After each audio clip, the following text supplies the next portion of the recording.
Hi, Lynn. How's it going?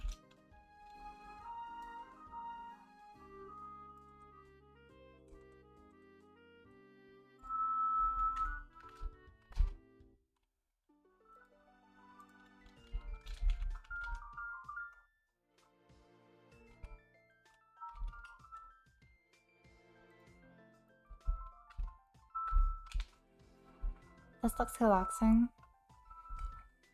Yeah, I mean, just doing some desert fights. No bosses for a while. Got some nice encounters recently. We're chilling. I have the next 2 fights pre-planned, and I have the Dragapult Screens fight mostly planned. I do need to just like figure out the minutia. I love desert, it's so fun. Interesting definition of fun, but here, let me pull up the calc. With 100% low face cam, indeed. It's kind of nice to like actually feel like I'm streaming instead of just feeling like I'm playing the game alone. So next fight, Campu Bow. I have Hitmonchan who can just figure out and Sky Cut to kill. And then, so this is slow at damage. But after Fanship, because Luca will see slow kill with Island Tail. So I can just go into Exca, take the Island Tail, and just one-shot it with Soft Sand Boosted Trillium. So then Palisand will come in. It'll click Scorching Sands into Exca.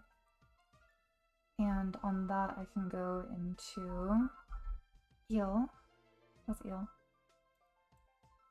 Eel comes to a weird amount of fights. I don't know why. Yeah, this thing always waits Hex, and then I can go straight into LD. And LD can Magic Leaf twice to kill. And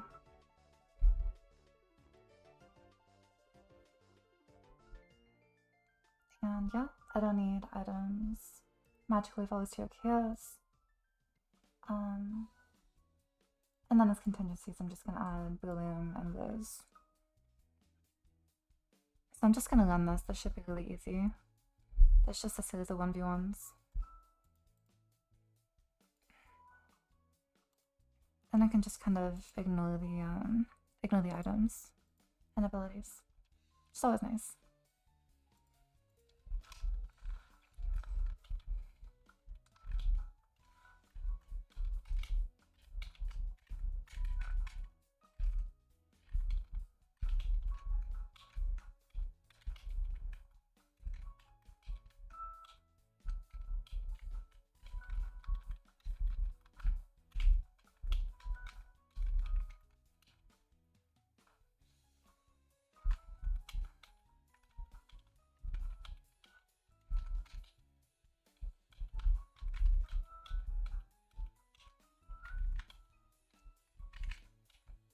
Oh yeah, I got the sticky bud.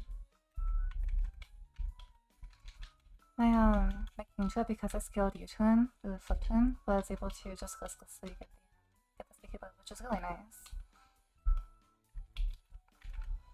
So you need soft sand, and then no one else really needs an item. I can just put like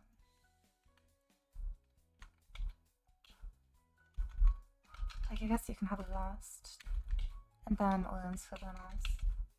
Should be fine.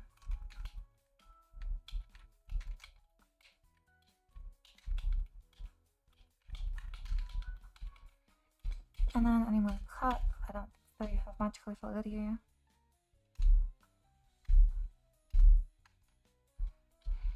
The fuel set is kind of funny. Super Fang, Gastro Acid, Shockwave, and G-Wave.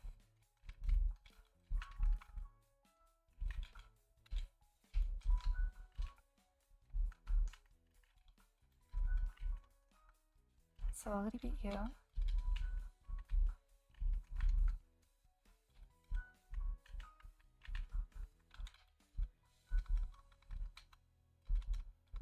Karma should.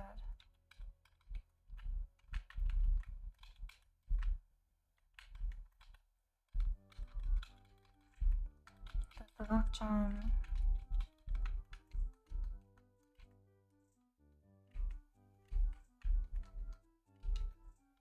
Okay, can't put a bow.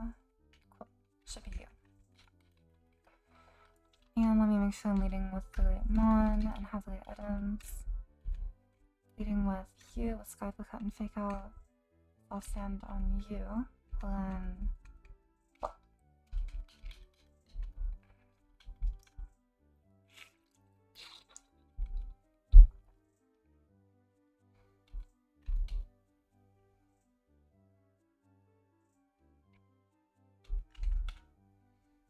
and then now because I can see this like kill with Iron Tail.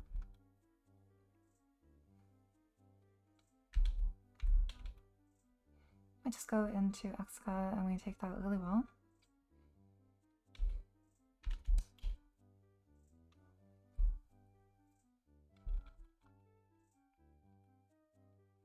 So this will be Scorching Sands.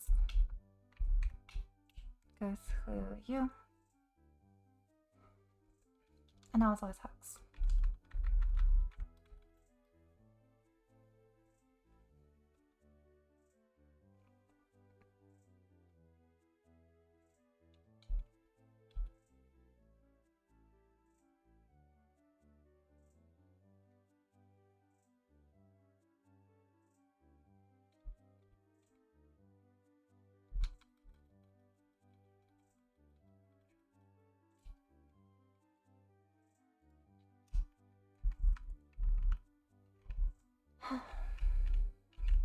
Okay, next fight I need a little bit of play damage for a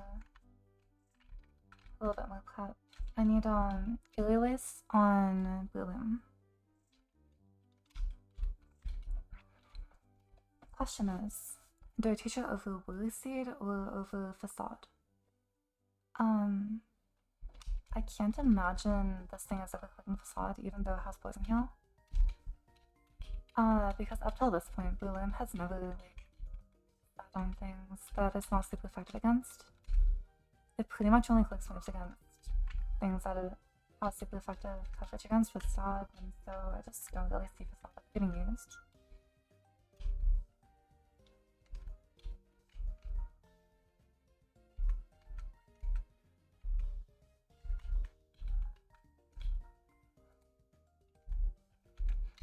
Eela's coming again.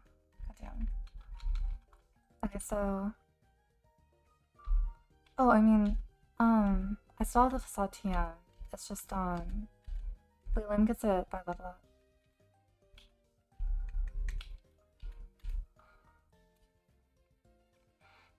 Yeah, I'm probably gonna drop it for Ililis here because,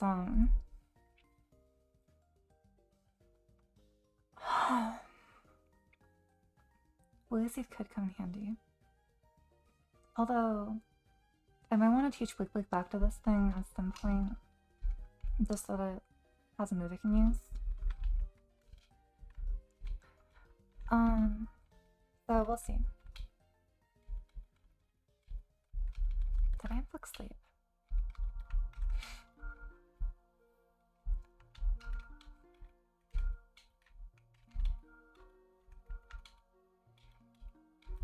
Yeah, I mean, the thing is though, like, I don't know, without Stab, I don't see it really getting used. So Cook needs to be at 134, and Yanmega needs to be at 96. So Cook leads Aspies and Okos, Meter Queen with High Power, then Cacton comes in and always has a kill with Focus Punch because of my pre-damage.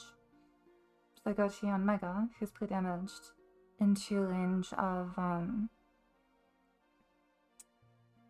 Focus Punch, which is 17 men, Sand Chip, which is 9, and then Payback, which is 70, so 96. Go Blue Liam on the Payback, kill Cacton 2 Ilialises. Charizard comes in, sees Flamethrower or Dual Wing Beast, so I go to Rhydon and kill with Rock Slide. I take max 72% from max skill crits, so Golem will always see EQ or Focus Punch next. And then I can go into Eel on the next move. And Eel baits anything but EQ and never dies to like max skill crit from anything. And then I go to Lowe's on not EQ because I can survive any of those. And then just kill with Magical Leaf. Right, so I need to... I don't understand why you have to scroll all the way to the bottom for both statusing and poison.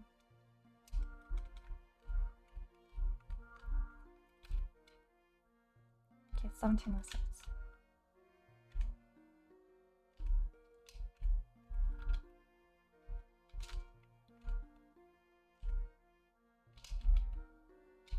Okay, 134.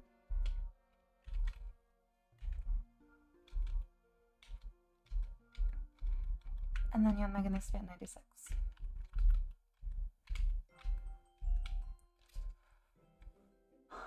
And let me just check that these plate images are right. So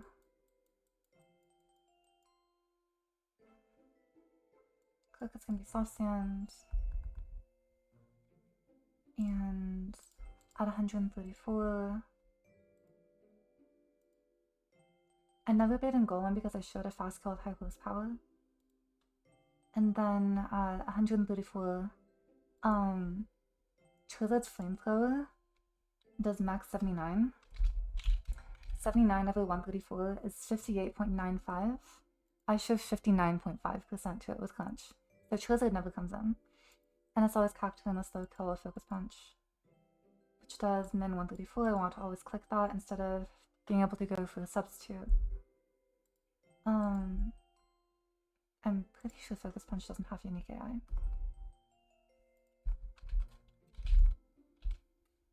I should probably look for this. Yeah, it doesn't look like it does. So then at 134, I also Focus Punch into Yanmega. Yanmega takes min 17, Sand Chip is 151 over 16, so 9 damage, so 26. And then Payback is min 70, so 96 play damage, always base Payback on the next turn. I can go into William, who will be... I'll have an Olin. And then I can just Illulize twice and not kill what it does because I'm faster. So then Charizard comes in. I'm going to ride on with the Lost. I'm only taking one Flame Pool because it uses Weather Ball the next turn. And then Golem comes in, I use Eel as a pivot. I could also use Yanmega as a pivot if I'm above a certain HP range, but if I get clipped by the Cacturne, then I might not. So I want to have heal. And then I just go into Rose on what's never EQ from Golem. And then Rose always survives that with an Olin and carries back with Magic Leaf. With a Blade Power. Cool. Cutie, my lesbians are back. I have to feed them. How many lesbians do you have?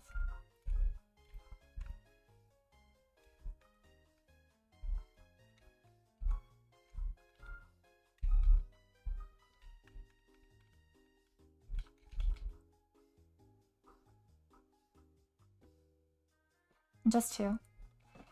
I respect it.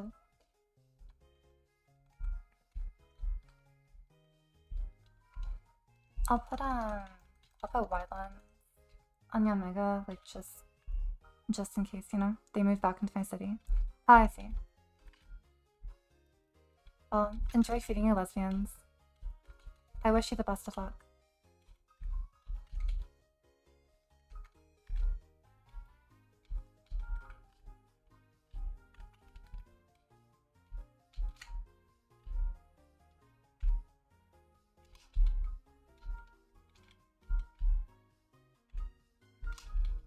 Okay, 96 HP, perfect. And 134. And I need to teach Illulize to Bloom.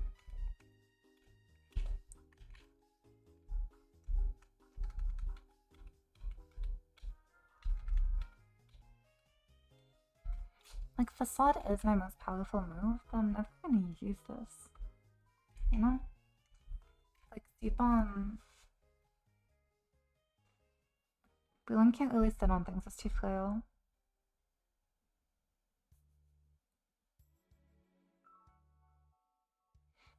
Although I guess that is sometimes like two carrying things. It's just that Willy Seed is actually a useful move. Yeah, I think I'm gonna get rid of Facade. This doesn't feel like a move that'll be clicked. This thing only clicks super effective moves.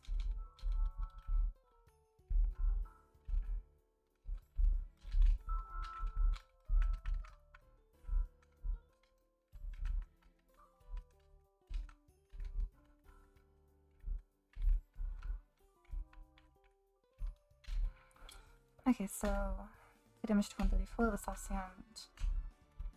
And Hyper's Power, Wildlands, Blinn,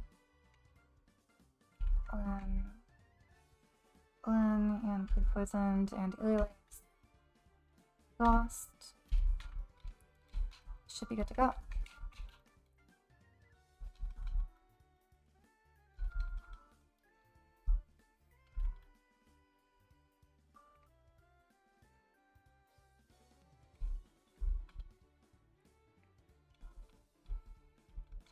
I love that Crocodile is canonically a horse.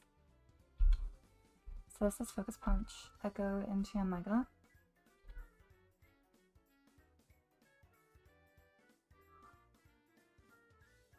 Sandship puts me down 68. And so this will always be a payback kill. So I can go into Bloom.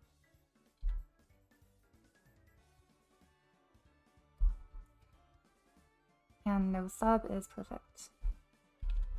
You need to always show kills without another substitute. Get fucked. I said, get fucked. Okay.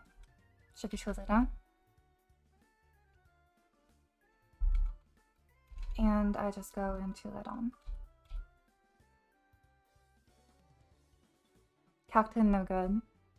Cactu's a bum. Pathetic. Oh no. Lock type Weatherball in the sand against my lock type? Fuck you. So this is either EQ or Focus Punch. Funnily enough, Eel with Lin always survives max skill crit Focus Punch with like 6 HP. It would die to sand, but Lin activates first. So or I can just EQ. Yeah, now it's never EQing into Lizard, so I have safe entry, and I can just go into this and kill with Magic Leaf. Focus Punch is fine. And you are Great Powder Sandville, you are not sturdy, so you get fucked by this.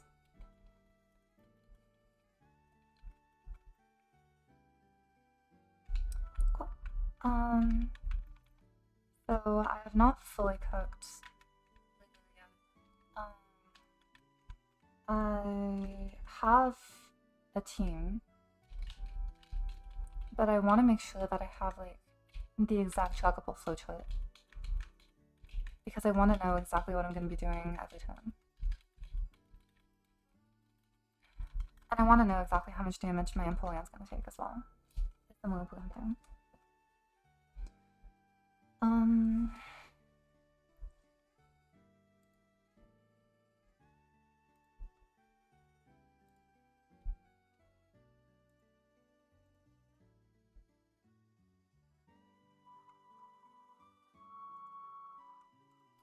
Okay, so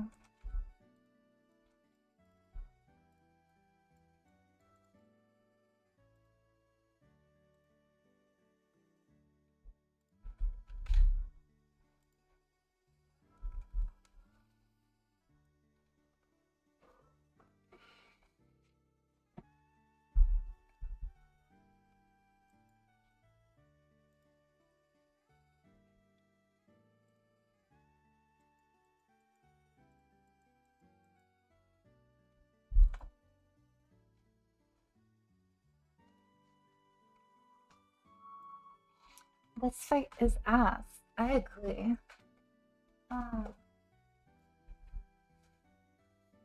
So thankfully I do have Penguin. Not thankfully, it's still fucking annoying. I kind of want to do something. Let me try. I have a whiteboard.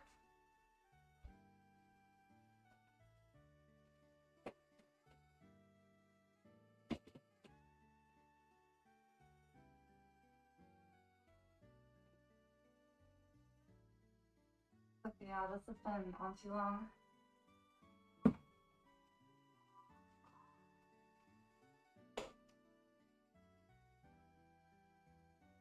I'm gonna get a notebook.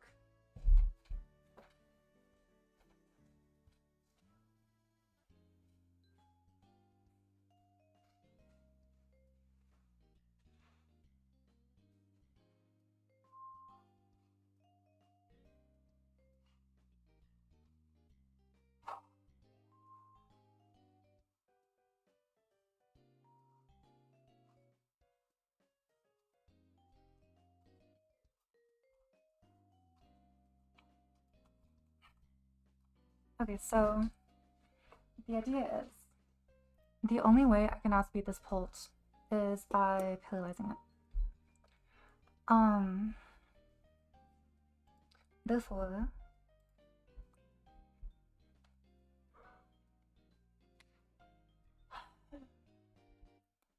so I want to lead Togi.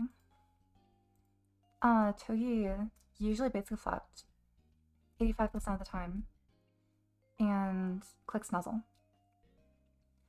On the next turn, it is most likely to Hex, but it's about 50-50 between Hex and Light Screen. Of course, it also could just be full hit. So I go into Empoleon. And Empoleon cannot be fucked by a Close Body because I have both Icy Wind and Flash Cannon, which do a lot of damage. And a specific hack that I like is that Icy Wind Mineral, 58, plus Flash Cannon Mineral, 64, so that's 122. With 3 ticks of sand, so Togi turn, switch turn, Icy Wind into Flash Cannon. This will always kill. It's taking 3 ticks of sand, and then the Flash Cannon will kill. So if it never gets up Light Screen, I can kill it on turn 4.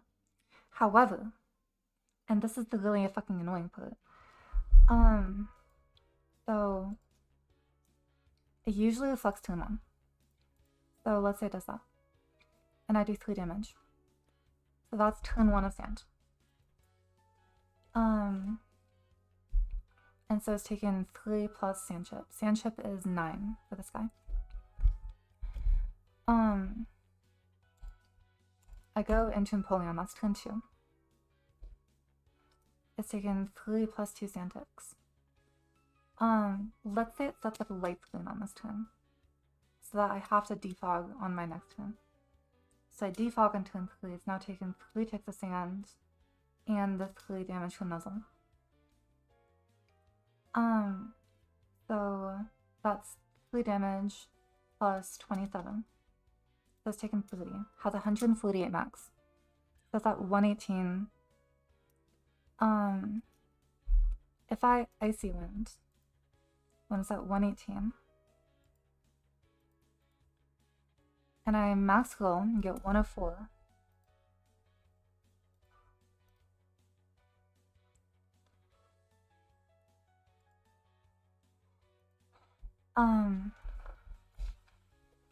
Then I'm actually okay, I think. Actually no, it could set up Light Screen again. So, what I'm planning on doing, this is my likely team. Yanmega, Eldegoss, Magneton, Walling. I'm planning on only using special moves, so I only care about Light Screen. That said, I need to make sure that this thing does not die to Sand Chip. So I cannot get it within 9 of dying to Sand, I cannot get it below 18 with an attack move. If I hit it below 18, or 18 or below, then it could set up a Light Screen. Oh wait, no. That is actually okay. Yeah, yeah, yeah. Okay, so I just cannot get it below 9. If I icy wind it and it gets below 18, and it sets up, oh, it could set up reflect, but then I can just kill it anyway. If it sets up light screen when it's below 18, then I can defog that away and never goes through light screen again because it's already up in its eyes. And so I can just kill it and not care about the reflect because I don't have to defog reflect away. I don't care about it.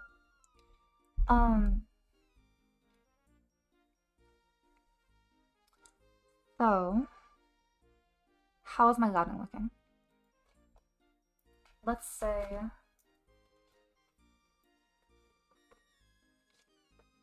so.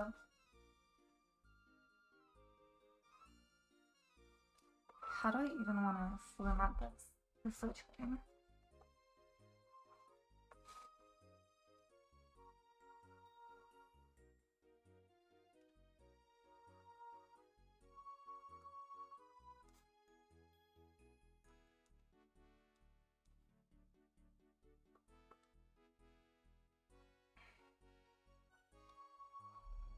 So if it reflects first, then I nuzzle.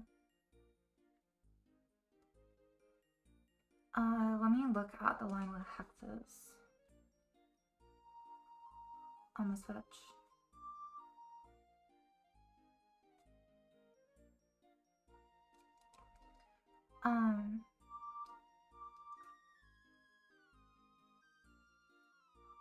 So if it hexes on the switch,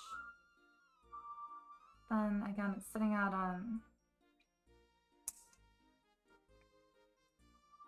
it's taken 21 damage so far from nuzzle plus 2 ticks of sand. So it'll be at 127.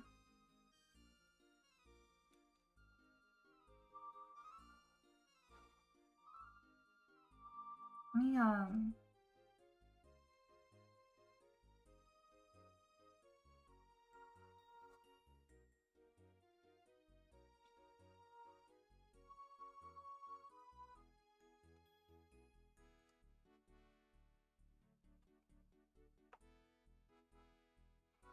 so after turn 2 it'll be sitting at 127. It'll have taken 21. So here's where lines diverge a bit. Let's say it hexes or gets fully pitted.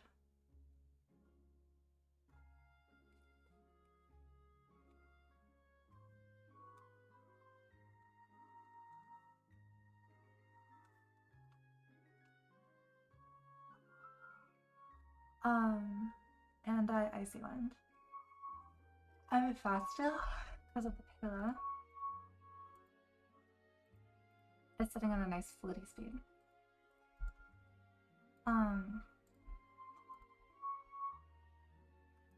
So I'll get off icy wind.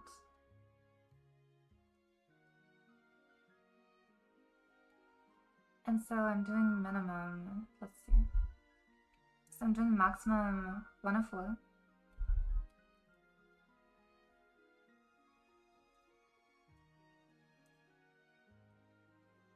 And I'm doing minimum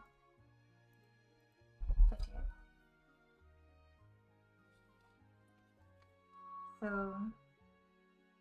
and then add 9 to that, so.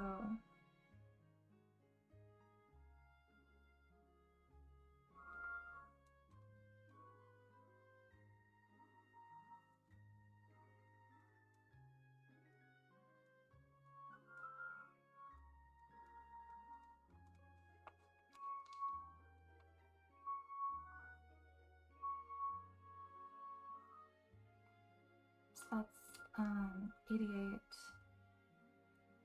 to 134 range. Look how much damage I'm doing. And so if it hexes the full pillars on that turn,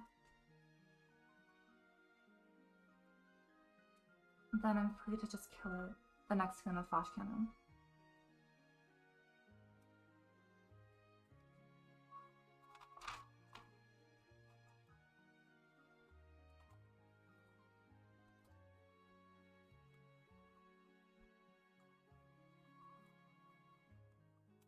because Flash Cannon always does over 60. And it would be at maximum 88 HP. So I would have done minimum 88 damage so far.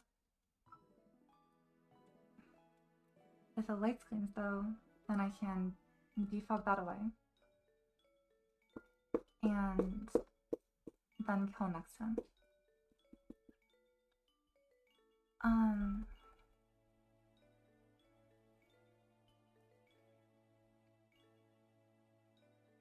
What was the annoying case? I found an annoying case on last night. I think it was if Nuzzle clips through the reflect and does like 9 to 12 damage. So that's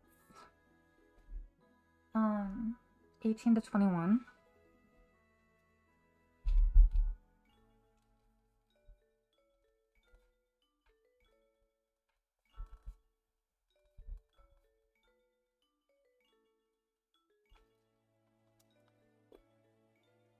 And then let's say it sets up light screen on my switch. So then I have to defog best turn 3. So it's taking 9 to 12 from the clit Nuzzle and 3 ticks of sand. So that's 27 plus 9 to 12, so 36 to 39. Now it'll have anywhere from 109 to 112 HP left. If I high roll Icy Wind crit, one has 109 to 112 left, then I could kill it with Icy Wind crit into Sand Chip, and it sets up light screen, and then my ass gets wiped. Because this fucks up my line so bad. If it has light screen on when it dies. And Empoleon can never lose this matchup because even if it clips hex on my switch in, and then clips hex the next turn, it can only ever get off 2 hexes on my Empoleon because I 2 a KO. So the maximum damage I can take is 2 per hexes, I think. Because I'm faster after pillow.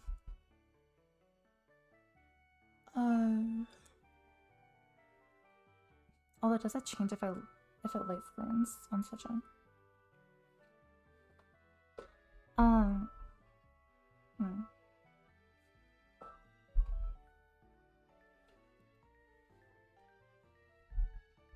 Yeah, let's say light screens on switching. I now need to defog. On was probably a hex. And I've taken 1 hex.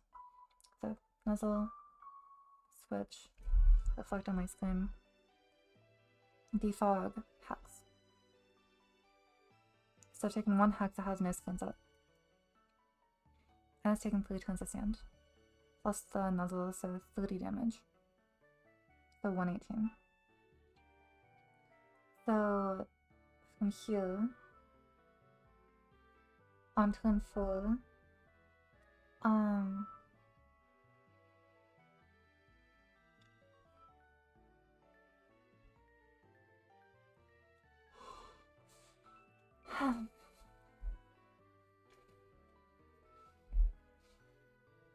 maybe I should lead with like Eel instead. Oh no, that can be Dragon Breath. I could lead Magneton, but I want this for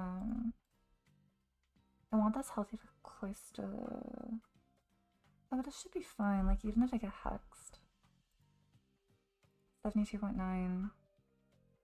81, I go to 30. Yeah, I can just have an Orin.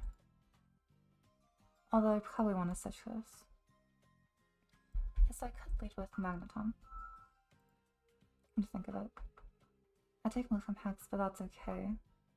And that frees up a team slot. Okay, let me look.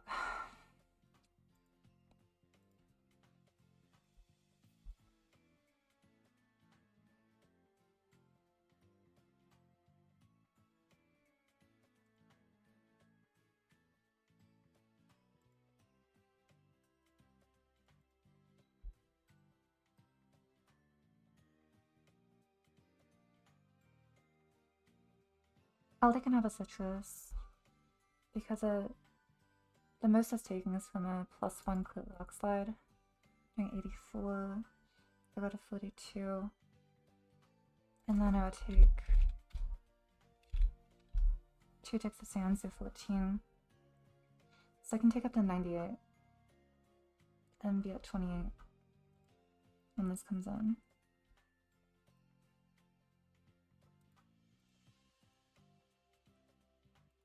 I want to always click Frost Breath. So LD can have an Olin, I guess. I'm gonna be at min, what was it, 28? That's plus 14. And 98 is at 28. Okay, so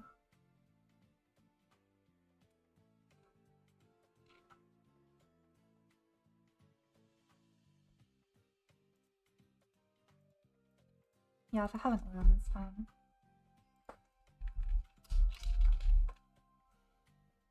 And then LD doesn't need to be pre-damaged. And then I bring you on Mega. And Mega can be pre-damaged to 145.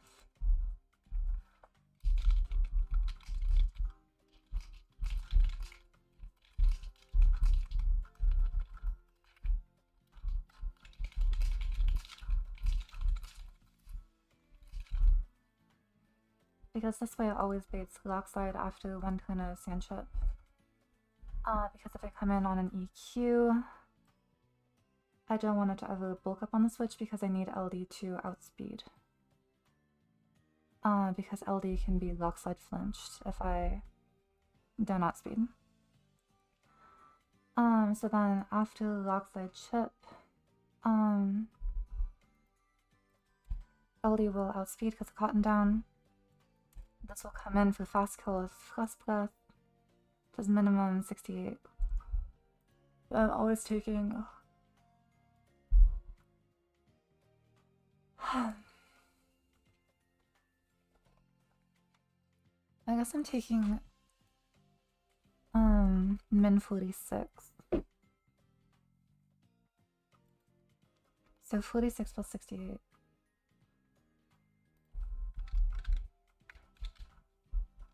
So it should be at 114, I think.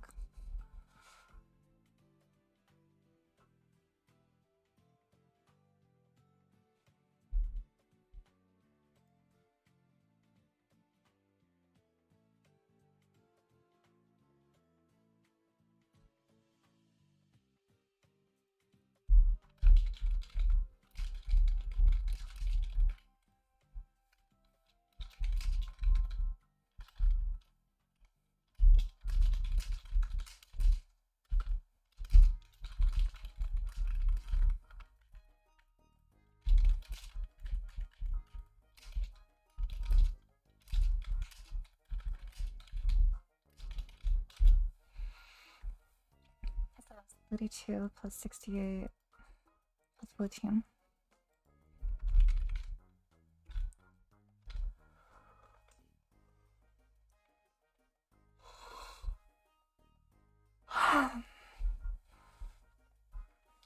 And then if I do take the crit lock side, I can go down to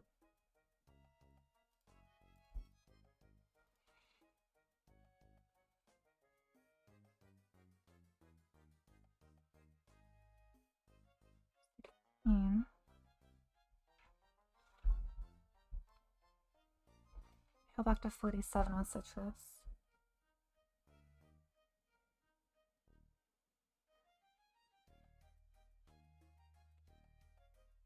I always call face strum.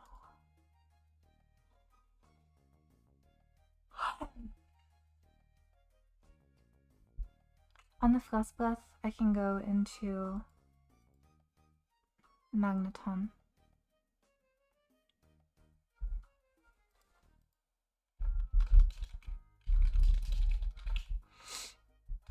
Also a citrus. I could potentially use 3 citruses here, but it's only really for contingencies. Eldegoss is likely to use it, and Holion is unlikely. Okay.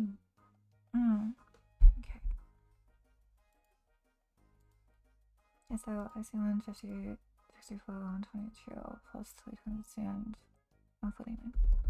Oh, it's close.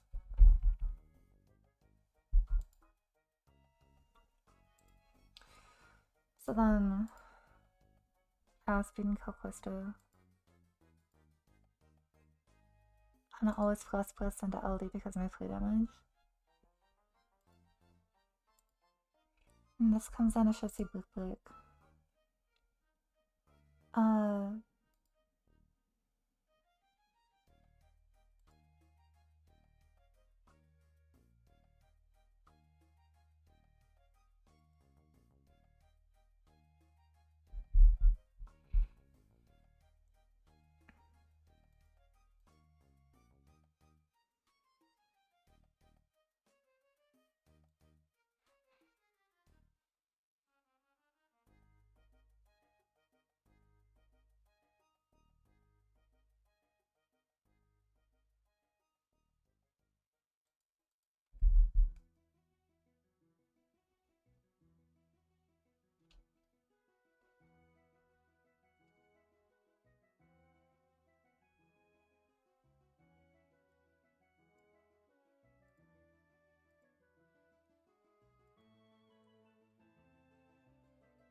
Hi Jen, how's it going?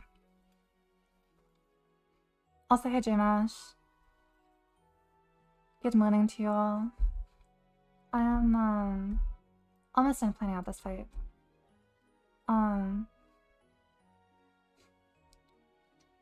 Should be fun. Few plead.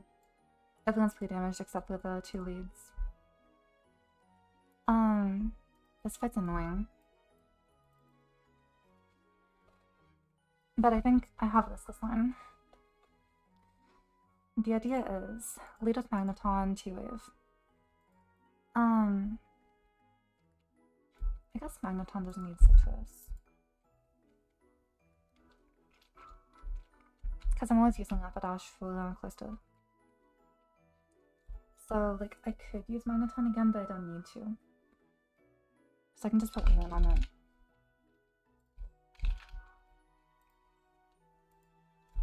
And Polly needs Citrus. Mega doesn't need an item, but... I can put, like, Solar Powder on it.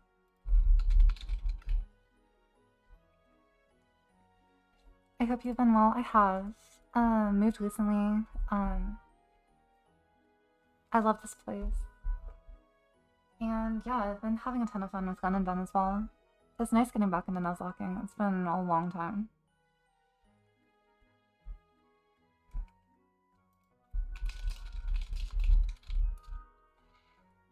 All he needs is Citrus.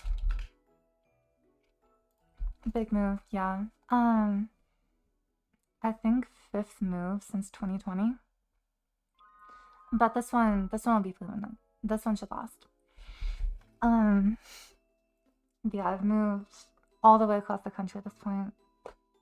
Started in the Northwest, moved down to California, then to the Midwest, and now to the East Coast.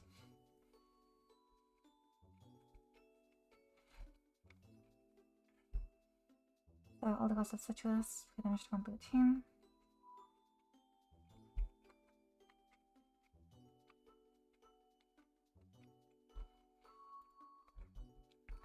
Rapidash does not need an item.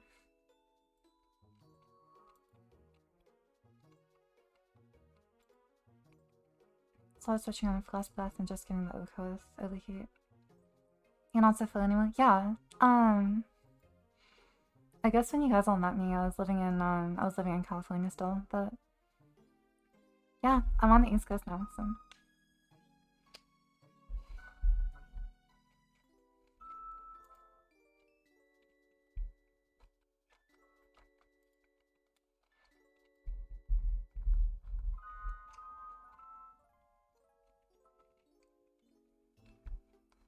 And then, yeah, so the idea is lead Magneton. This will usually set up a late screen. Maybe Toki hits better. I don't know. I feel like Magneton's nice because I don't have to deal with like the possibility that Nuzzle could crit and just kind of fuck up the line. Usually late screen. I go into Ump on 50-50 like Hex or Reflect. I defog. This 3 turns of sand. Where's Sneasler? I don't have one. This is a new attempt.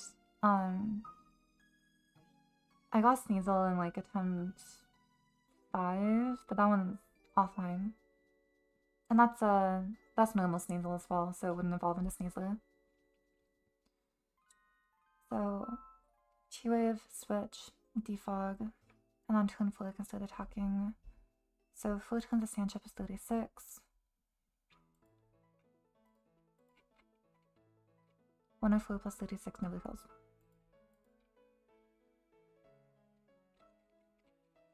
So I'm always clear to Icy Wind on that turn. IDK, anything about this? So this is the hardest Pokemon game in existence. It's a ROM hack where everyone, like, every single trainer is made mandatory and made to be as hard as possible. So like this For instance, this guy starts with a Dragapult with dual screens and Light Cling Close Body.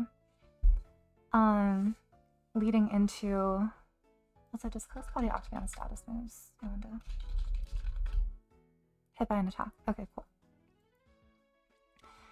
And that leads into a Bulk Up Weakness Policy, Intimidate, Earthquake, Power Trip, Rockside, Crocodile, a Shell Smash, Cloister with Frost Breath, Liquidation, Weather Ball, and a Dragon Dance, Overcoat, Shelgon with Eevee Light. And this is in Permanent Sand too. So, yeah.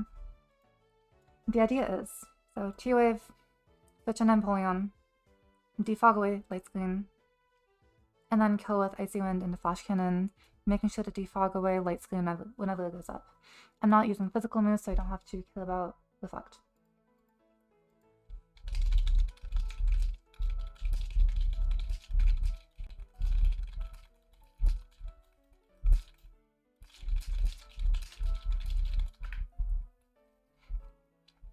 So, once Empoleon has killed Dragapult, depending on how much damage I take,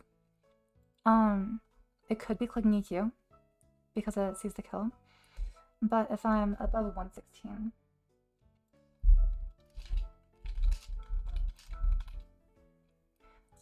it could click Bulk Up on the switch. And so I want to go through Yanmega. And so Yanmega will be pre-damaged to 145. Sandchip puts me into range of Rockslide always seeing a kill, because Sandchip does 9 to me, so I'll be at 136, maximum HP. It either EQs or bulks up on that turn. Yeah, so I'll be at 136, I'll always be Rockslide, I go into LD. LD has Cotton Down, which means every time it gets hit by an attack, it reduces Crocodile speed by 1. Absolutely broken ability. And so after that Cotton Down proc, I actually outspeed and I can OHKO with Leaf Storm. I couldn't do any of this, my land is too tiny. The game kind of teaches you how to do it. Like, it's a really long process. Most people take months, some take over a year to complete this game.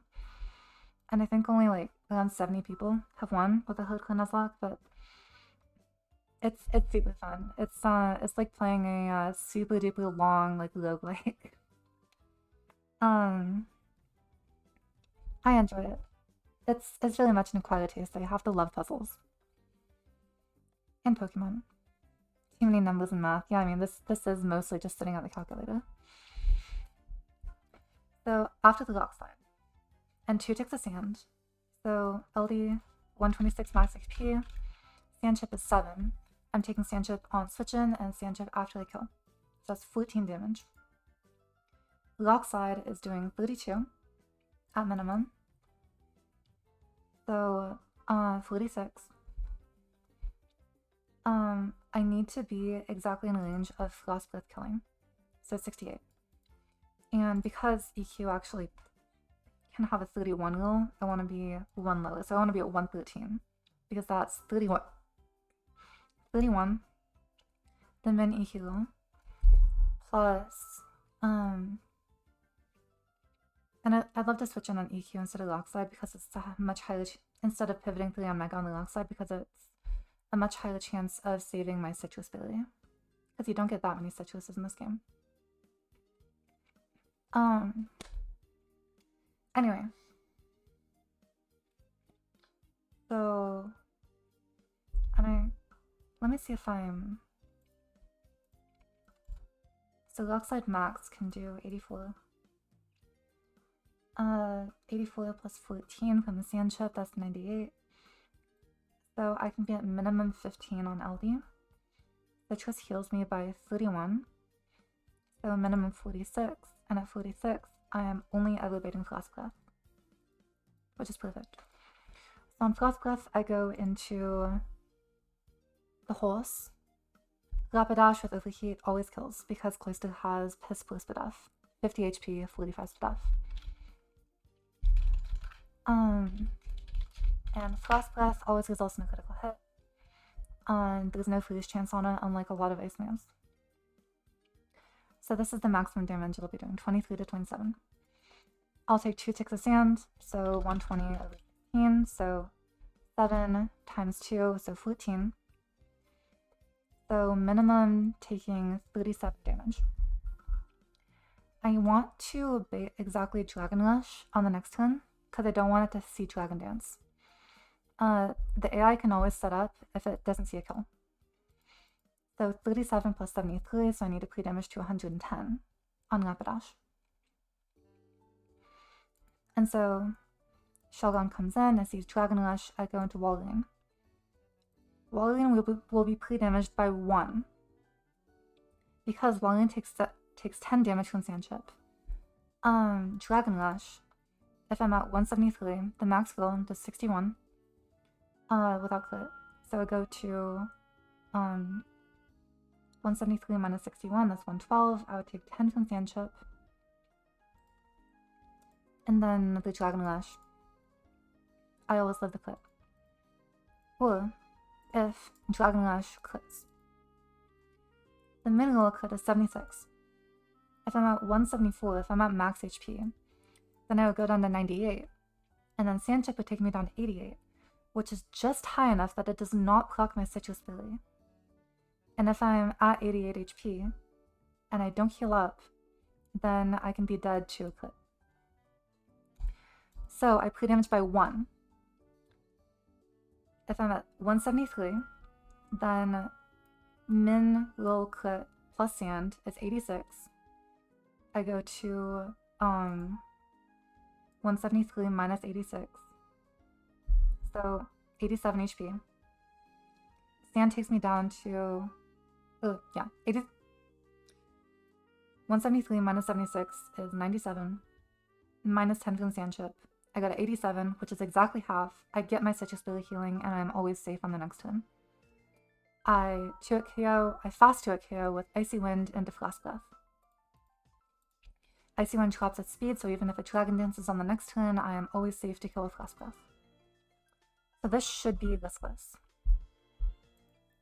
We shall see. Also, I'm gonna lay all this down just real quick.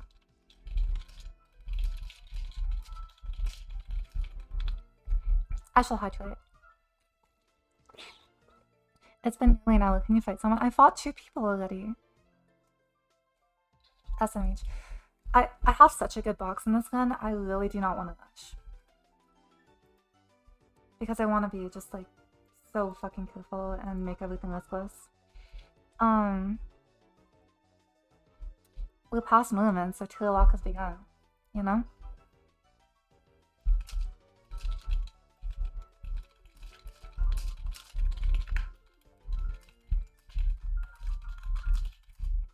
Nearly an hour since your last fight. On this fight, I think I deserve to take my time. Everyone knows this fight sucks. Like, this fight can wipe you. Like, I don't want to... Yeah.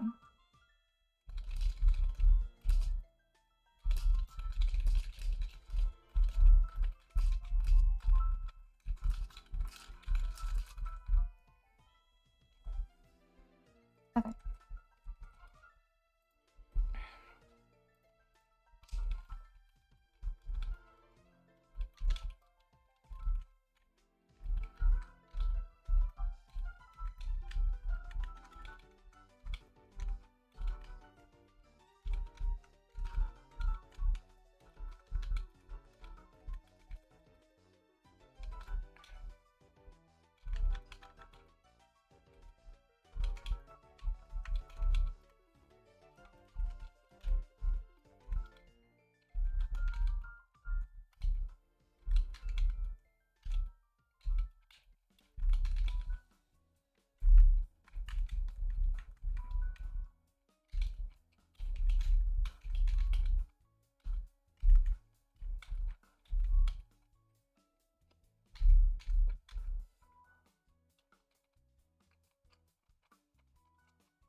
Also, just to note, I've never beaten this trainer before.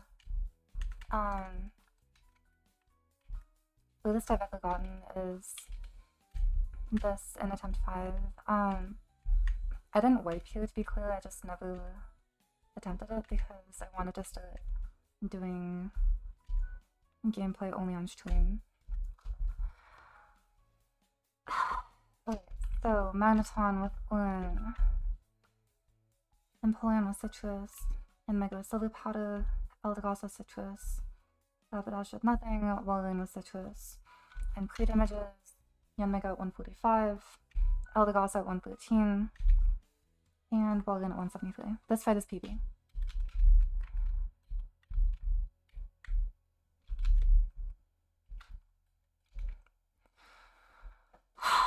I am nervous. I need to like pay careful attention to what the Pult is doing. I am gonna be kind of annoying with like tracking the Pult's HP, to be clear. I'm not okay with getting off my line in this fight. That feels like a death sentence. Okay. Leading with Mag. Saving the game.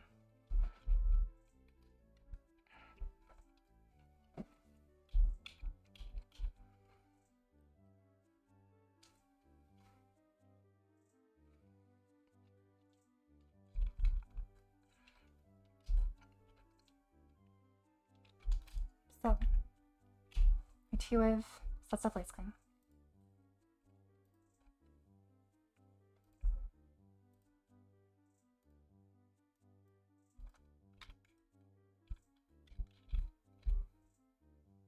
And it's currently at 139.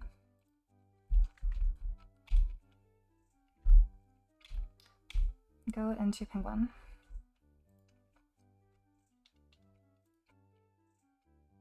Reflect. Perfect.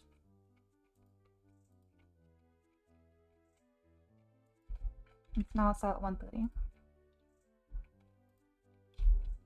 So I can defog these away.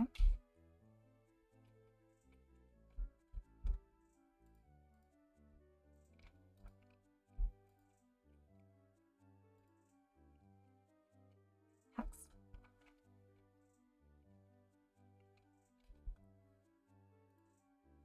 Okay, I got a Lulu. And now it's at 121. So that is blue turns. That is T-Wave, Switch, and Defog. Blue turns Sancha, that's at 121. At 121,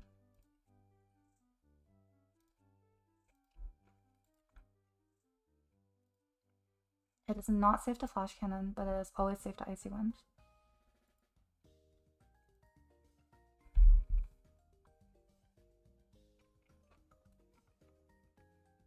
Because if I Icy Wind and it like maximal crits, most I can do is 104. That would take it down to 17. And then Sandchip would take it down to 8. If it reflects or hexes, then I can just attack it again. If it light screens, I can just defog and it will never light screen again. Because it's already up. So I'm safe to Icy Wind.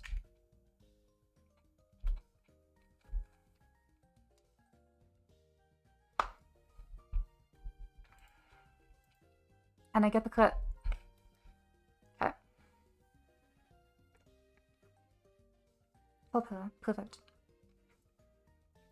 The no screen's up. Its game sound's supposed to be off. I have like lo-fi music on. Now that Pult's dealt with, I can just kind of speed through this.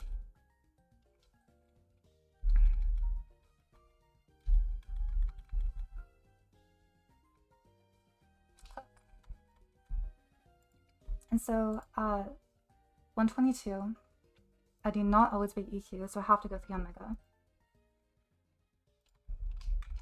Because this can be bulk up. And I needed to specifically attack into Eldegoss to get the speech up from Calm Down. So I go into Mega. EQ is perfect. Sandchip puts me into always Glock side range. I go into LD. We get the Cotton down. And Leaf Storm kills.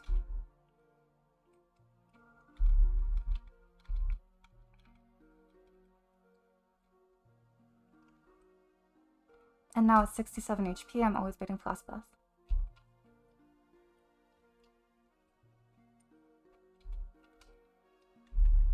So I go into... Shit. I forgot to pre-damage Rapidash.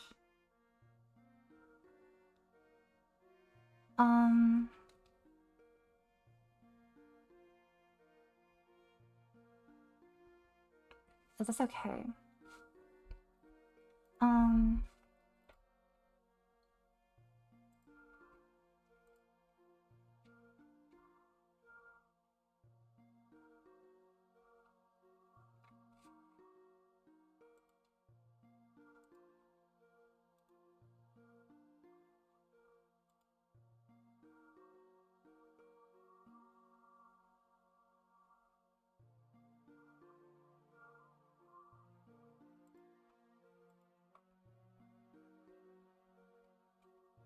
This should be okay.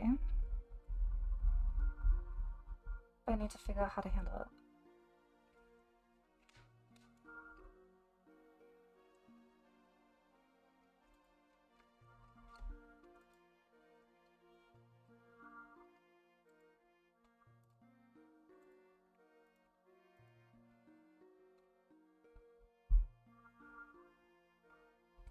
A double blizzard miss and destroy a pilot tag. I'm up at a normal time, yeah. I woke up at like 5 something, and I'm actually fixing my sleep schedule.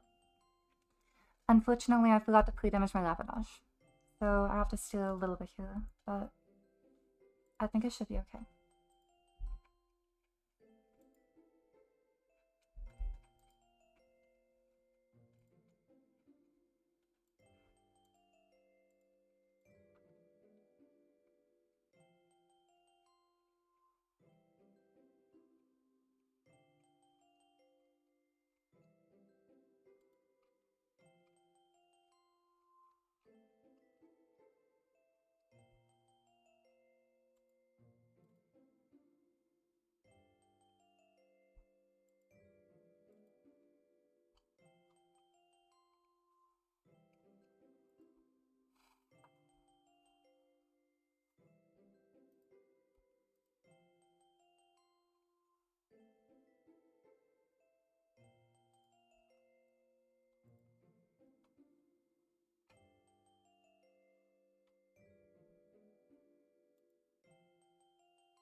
So Penguin can take 34 to 41 if it switches in now. Then what about goes from Frost Breath into Liquidation? Oh no. So 8 to 10 from Frost Breath, Okay, so 30 to 37. Assuming no liquidation clip. So 92 to 85.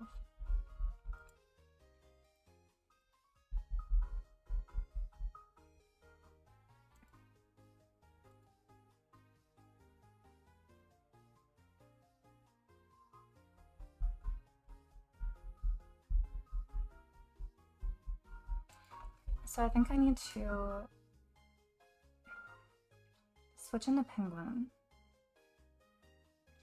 I need to get to below 54 and I still have citrus intact.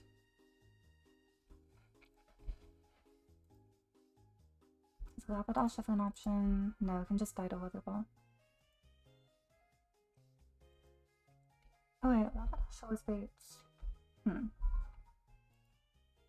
Okay, so 30 to 34, 90 to 86.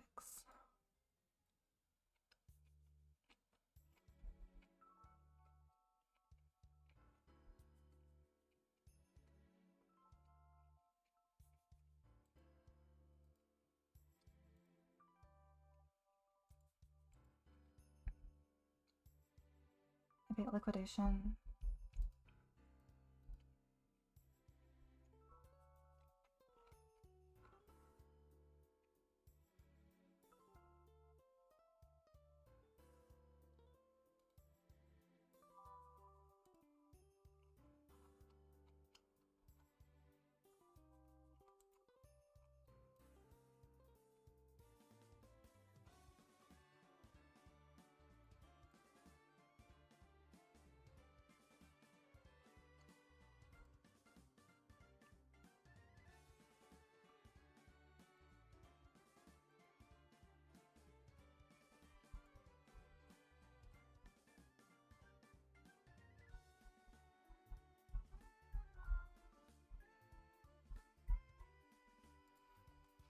Okay, so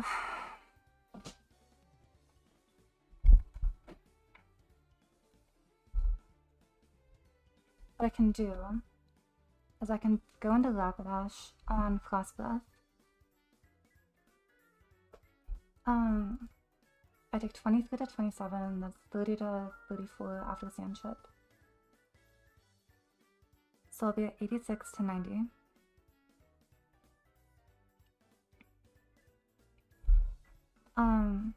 That's not quite high enough to be always Dragon Rush from Shogun, so it can set up against me.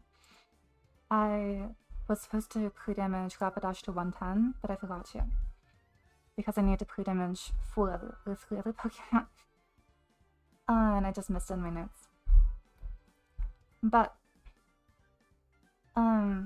Rapidash at 86 to 90 HP, always face liquidation. On liquidation, I can go into Magneton.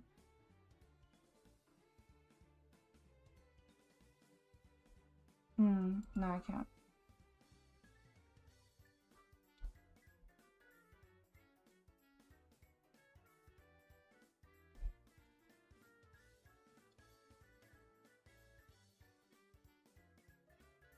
I can always Shell Smash against Magneton. I cannot Shell Smash against Shell Smash against Napoleon, that's the only one. I can't do it against Rapidash either. Oh, I could go back into LD on the liquidation. I think that would work.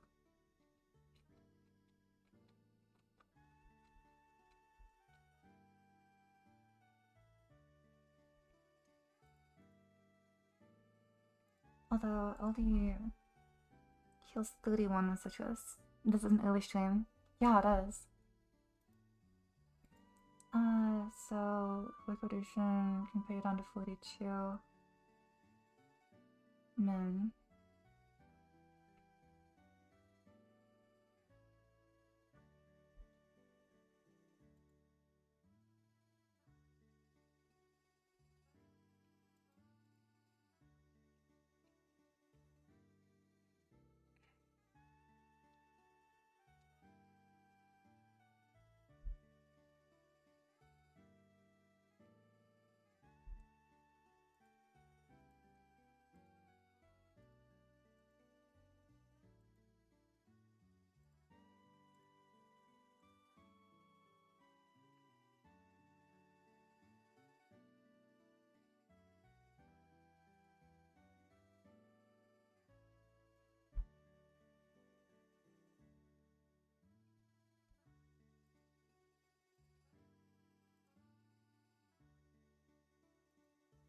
Okay, so I just need to do this twice.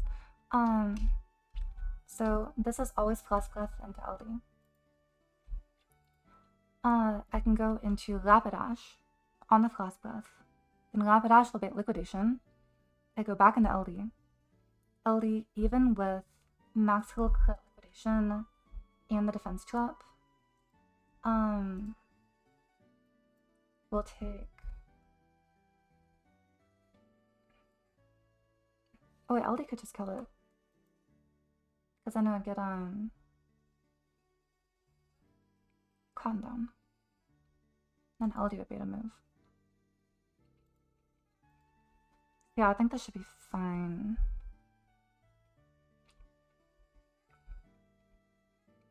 I just need to make sure that, the Max Heal Crit Liquidation does 45. I would go down to 22. Heal back up to 53 with Citrus. And then Sand will take me down to 46.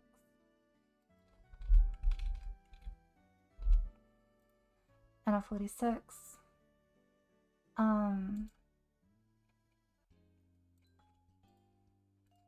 can never Liquidation, but I can always just click Magical Leaf or Leaf Storm. Because I'll outspeed after Liquidation's into me against Cotton Down. And then LD would always be Dragon Rush. And that gets me back in my line. So I'm gonna Rapidash.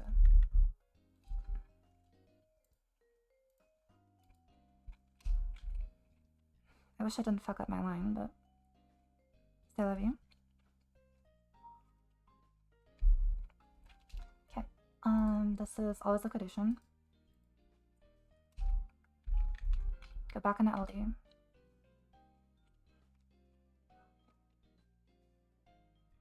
Defense Drop, but I get the speed down.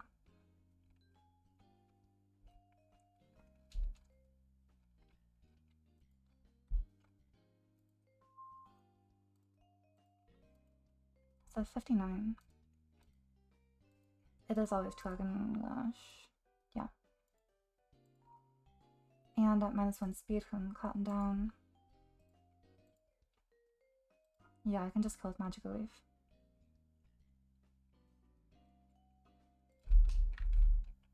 LD no longer has an item. And I'm always waiting a kill from Shogun. So I'm back in my line.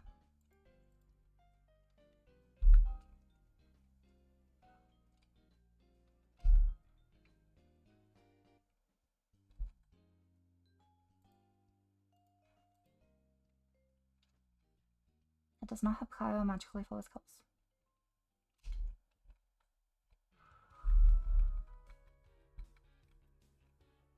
I got up to 59. This is always Dragon Rush.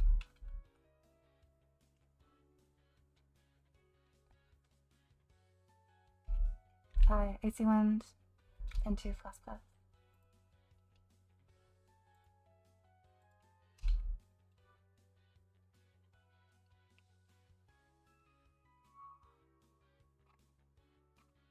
Okay, -2 citruses, but Demon down.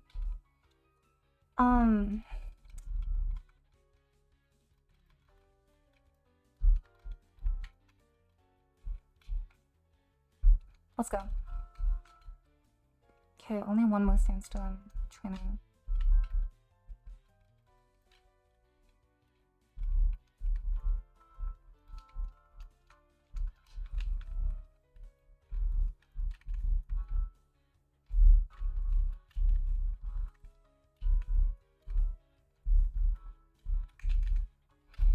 Honestly, I think -2 citruses is fine for that fight. I know that a lot of people lose a lot of mons just by lane, so I will take that. I still have a good amount of citruses left. I have over 20, so. Now it is Blue. Let's check this team out.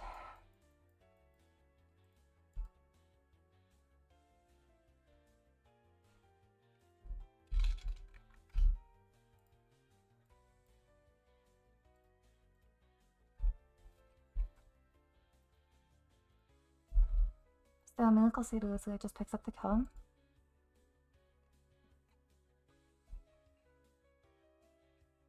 You slow and out damaged. You slow and killed. You fast, so you have fast kill with high horsepower. I should pre-damage to...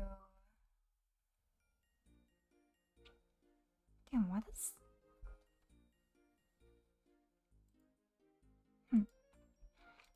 I figured you would do Melisande for this. So 123 over 16. I take 7 from sand, so I need to be at 119.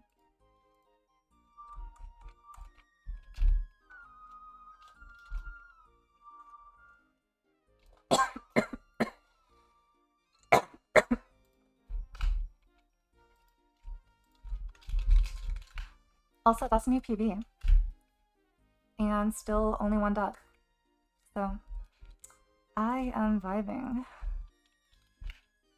And I'm going to take things as slow as possible for me to keep making listless lines. Because I do not want to lose this gun. So this is Miracle Seed. Crit damage to 119.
Yo, Modest Laughter still getting the kill. Let's fucking go. Okay, so the damage goes to 112 plus 7, so 119.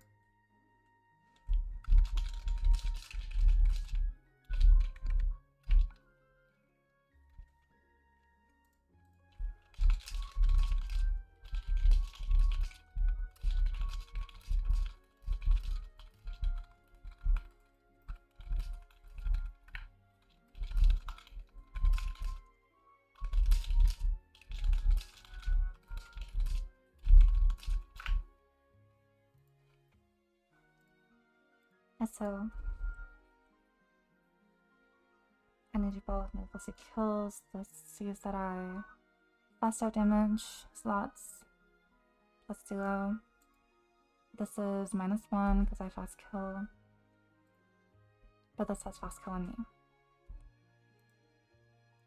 So 119 and 12 plus 7. You come on high horsepower, you kill with muscle band booster, close combat, and you outspeed. Beautiful. So now at -1. And you're taking how much from stand? 9. Okay. So 139 and -1s.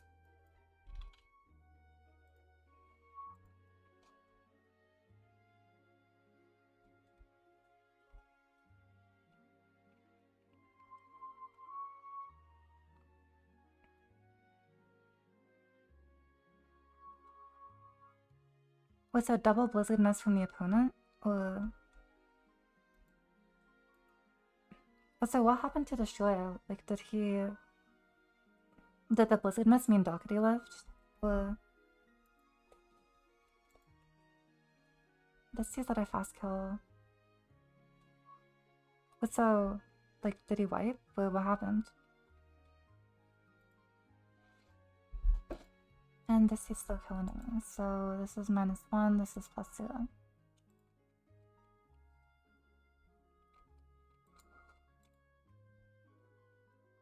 And this is Head Smash or Wild Charge.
Oh, wait, so,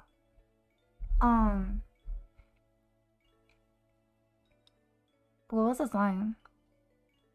Like, did he need Blizzard to hit the Doherty to kill?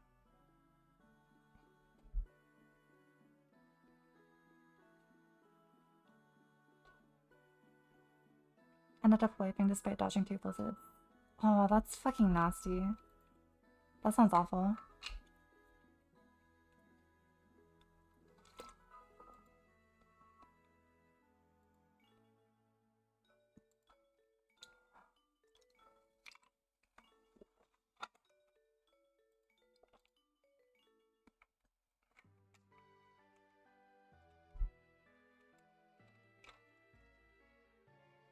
And then this will come in and see EQ or Leech Seed. I just go back into Lapdor and kill him.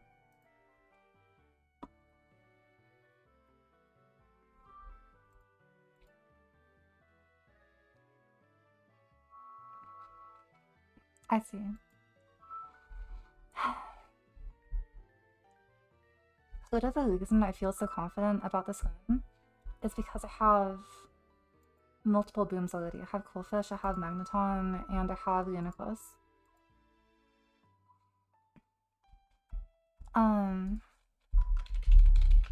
Did I get it by level up? Yeah, 58. I know Leonie needs the TM. But that might be a good game one. And then Quill has it. Yeah, and it gets Explosion of 15. So this is just a Claymon solve. Energy Ball.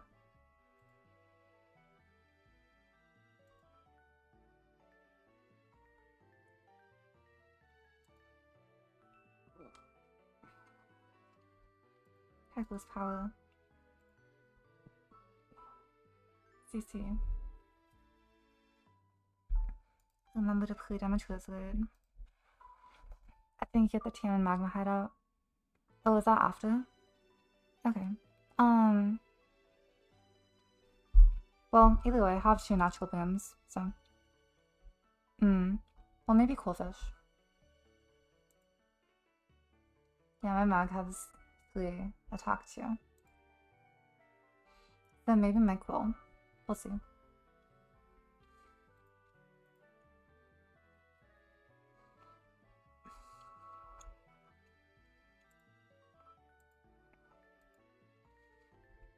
You know, this Stilaptor, despite being modest, like, actually gets good calcs.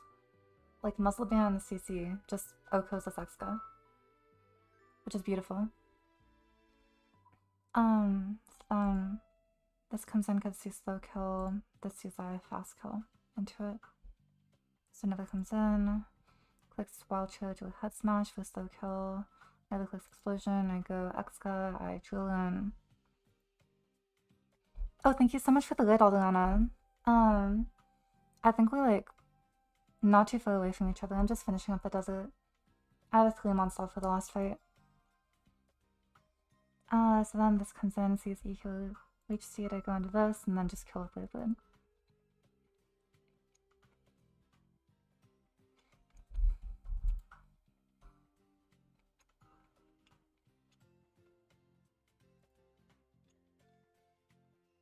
Oh nice, well done. That's the Demon Sun Trainer, right? Like the Ninetales, Typhlosion, Shiftry, and I forget the other one. That's awesome though, congrats.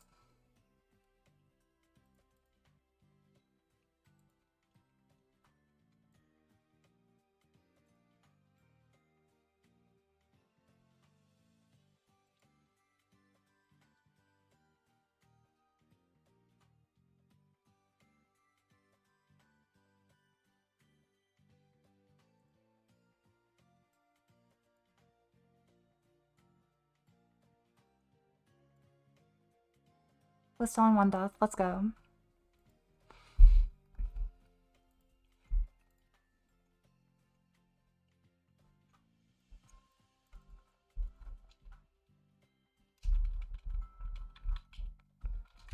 Okay, so heals like a contingency man, still active. Okay, damage you fucking lizard. Until Sock on Shell is not really death, this is true.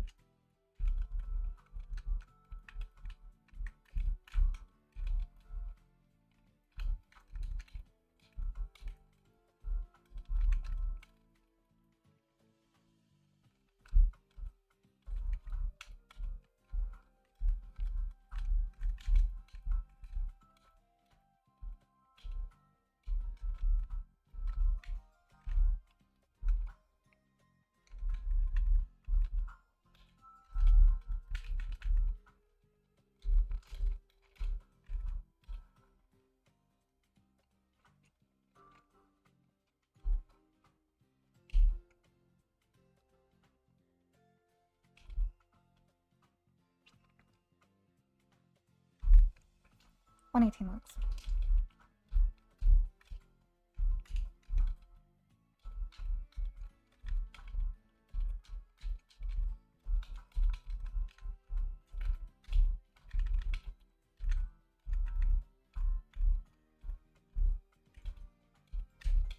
Handtail does kind of exist to be Sock to Shell.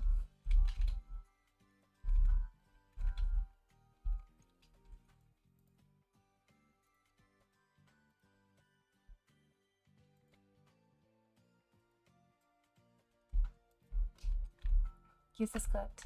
No. I don't want to.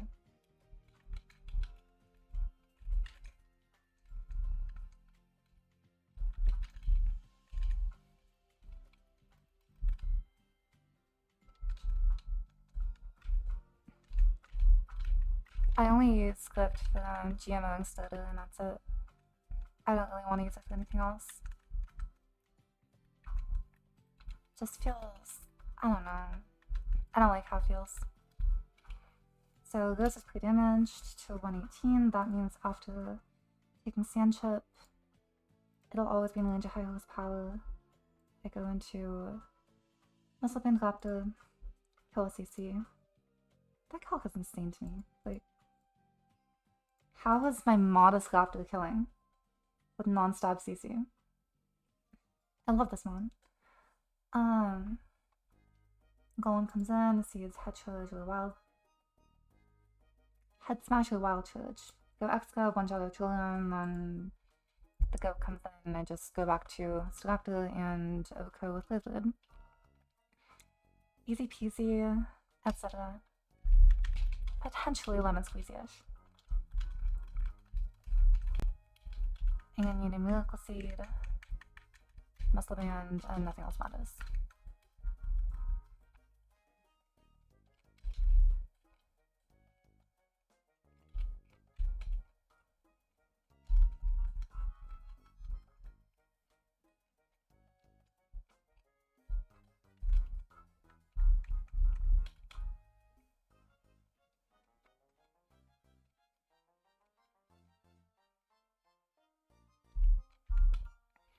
I love that Excadrill is canonically a horse.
So that is the desert completed.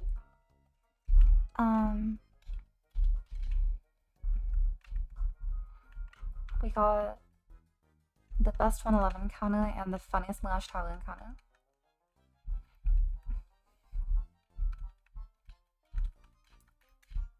And no doubt desert. We always take those. So now 2 more fights, I think, before 3 more fights before the next encounter. Which one of Wilton? What you got for me?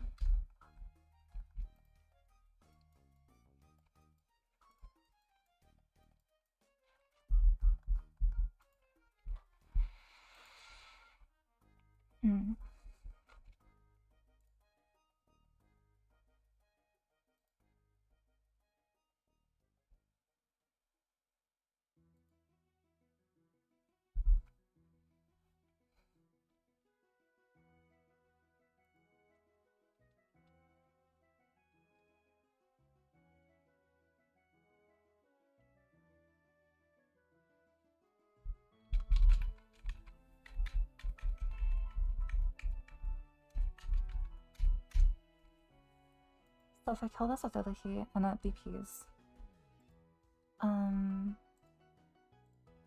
yeah, there's always fast kill from Dougie and I just get trapped and killed.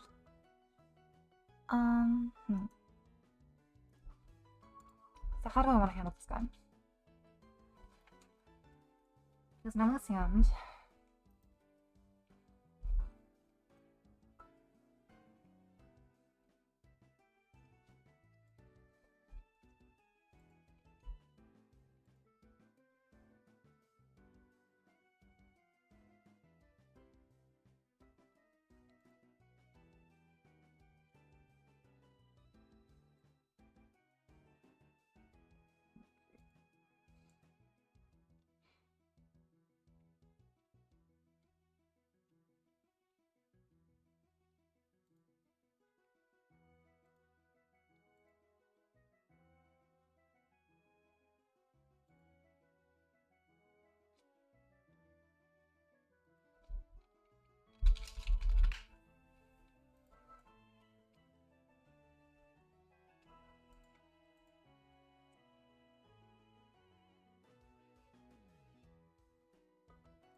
I have a feeling I'm not going to be using Bullet Punch if it doesn't even, like, get anywhere close to OHKOing Ninetales.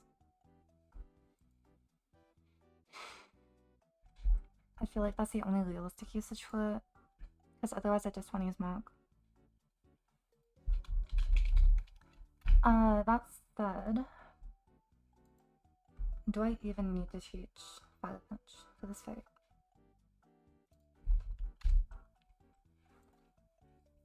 My idea is I can cycle between. Oh, thank you for the follow, GoxKF, by the way. I can cycle between Hitmonchan, who baits Dueling Beat, and Togi, who baits Knock, even itemless. So I can have both these guys itemless. I can just get Fake Out Chip. And if I do teach Fire Punch, 41 to 48.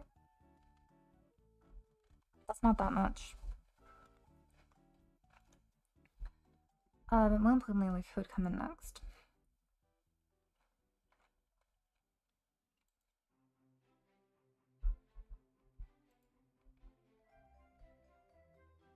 You'd see slow kill. You would probably see fast kill after taking like a couple knocks and a BP.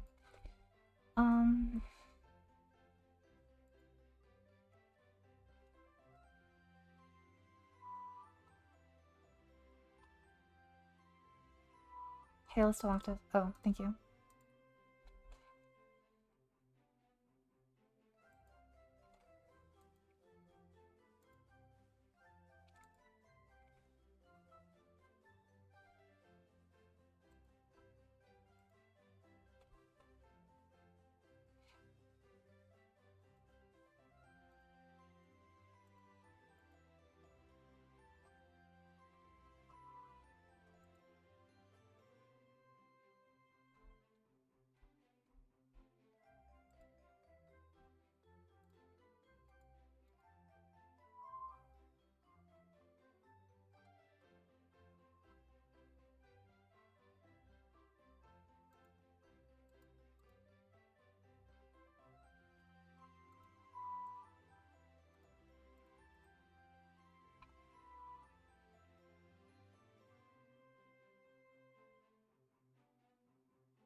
Eel gets Fire Punch, but it just gets used to come down.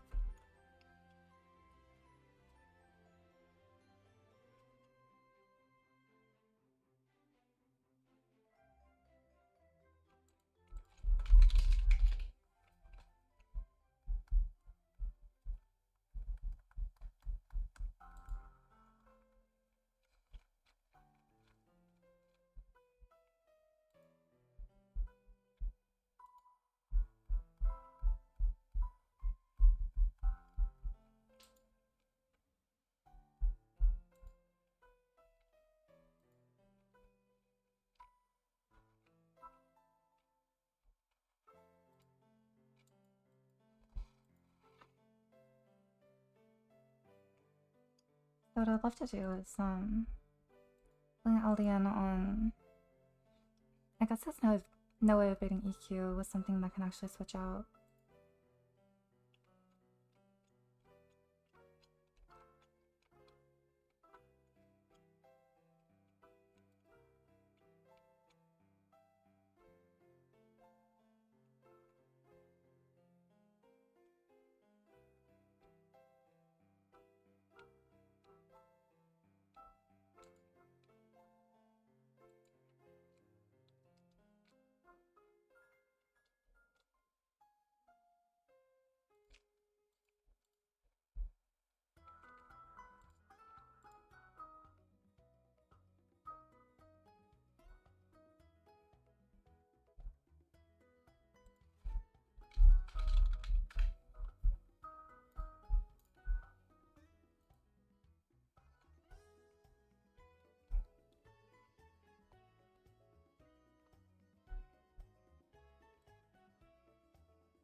Hmm.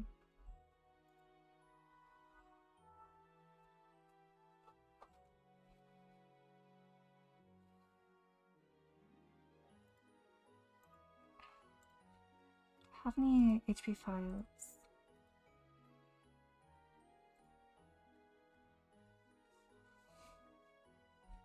I do not. Magneton is HP ground. Philosophy is glass. So that could be maybe something. Rapidash has ice, which could also maybe be something.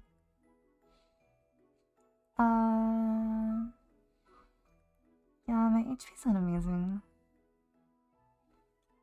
Except for Empoleon with HP Dragon, but that was specifically for Sailor Kingtra. How do I beat this guy?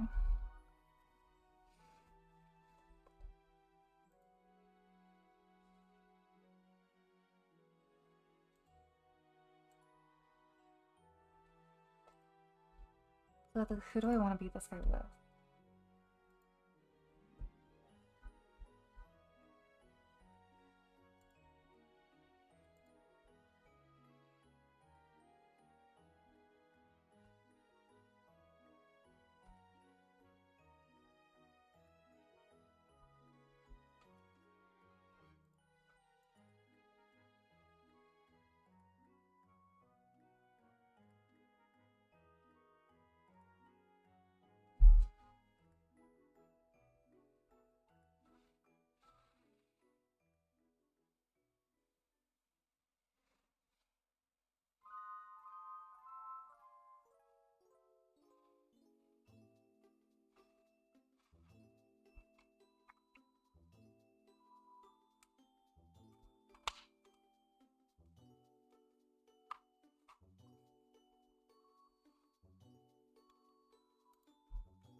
Mystery Dungeon music.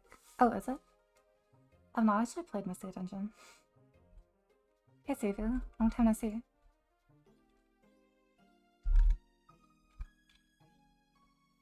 So...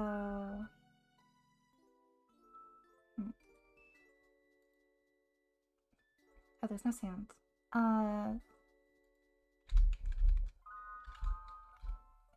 This chapter heals 37 with citrus. If I Brave Bird and Max Heal Clip, I do 42 to myself. I get on to 106.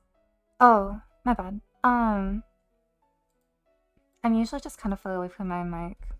That's the issue. I'm not good at talking into it.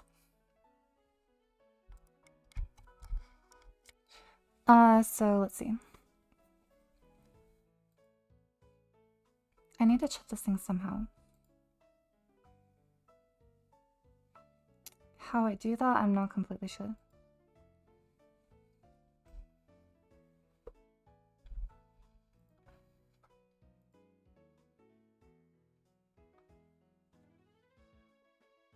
Because Dueling Beat just does so much damage. And it can also U-turn on a lot of things.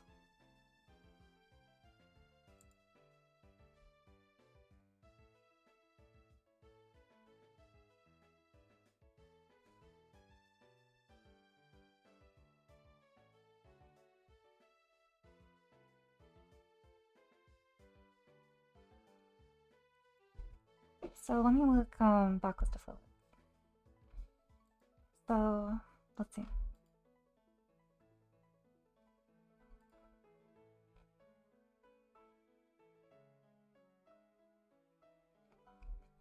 If LD is at 119, then Stone Edge could, we'll take it down to min 63, the maximum 63, minimum 53. And Citrus would heal me up 31. So I go to 94 or 84. And then I'm never dead to another Stone Edge. So, the idea is I bring in LD on Dugtrio. I kill previous mons with something that can switch out every range trap. I switch in on Stone Edge. And so pre-damage LD to how much? Let me make another page in the dock.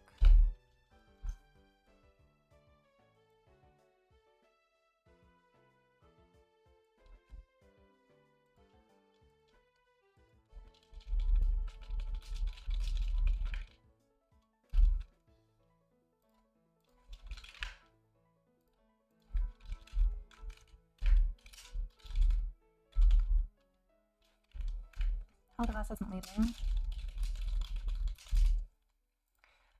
So what do I need to be pre-damage to?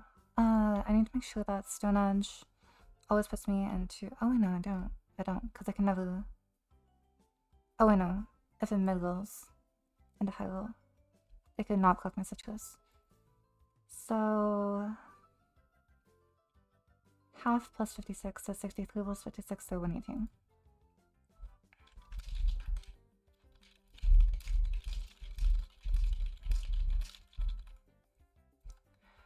And at 118, this sends me down to, so this puts me to 63. And I heal back with citrus, so plus 31. And 94, and then I'm always safe. If it max level crits, 118 minus 66, 52, I heal back up to 83, I'm always safe. And so it gets the -1 from Stone Edging me from Cotton down. It'll still be faster, but I spin to Blake Sash, and then I kill with Leaf Storm.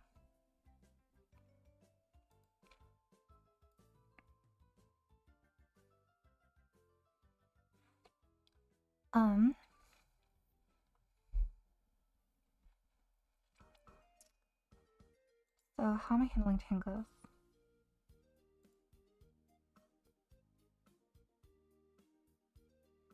Assault fast.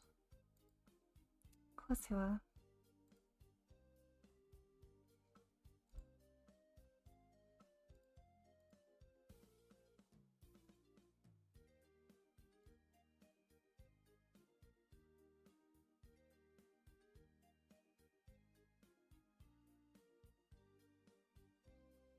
So Togi handles the Noctowl, enemy Chesto.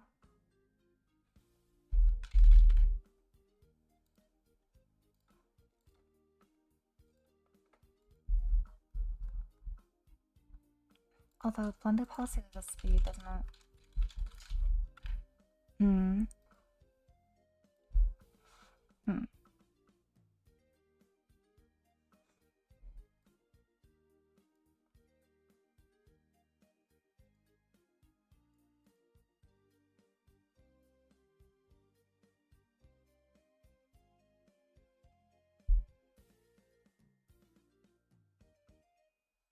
So I could also bring Dreadnought with Chester.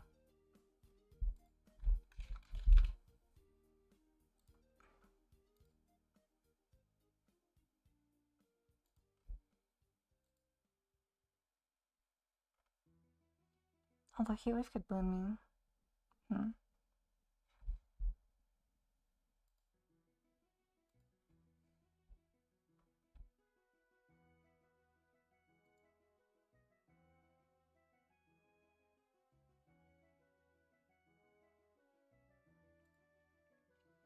I can look also.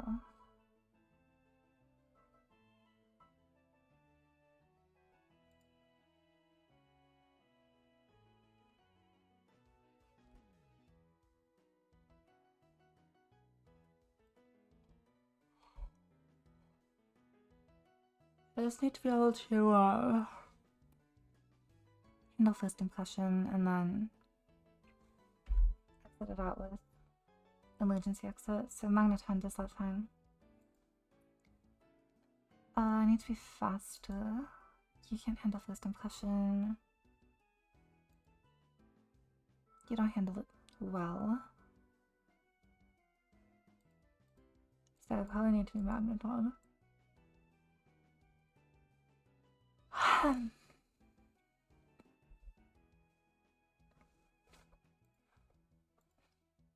Tangrowth. How are just a horse?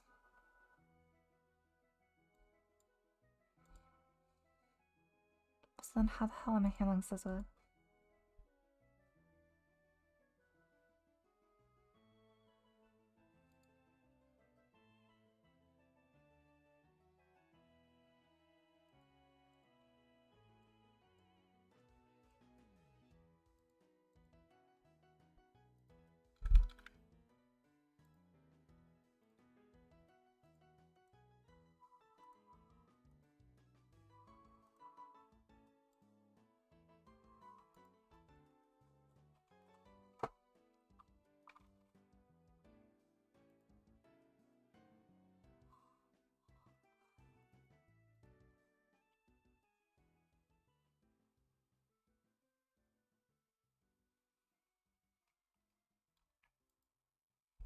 So Scizor takes 16 some birds.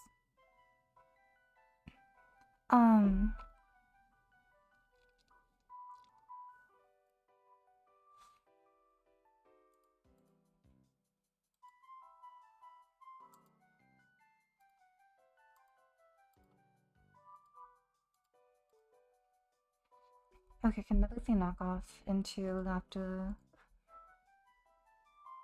Always wing beat.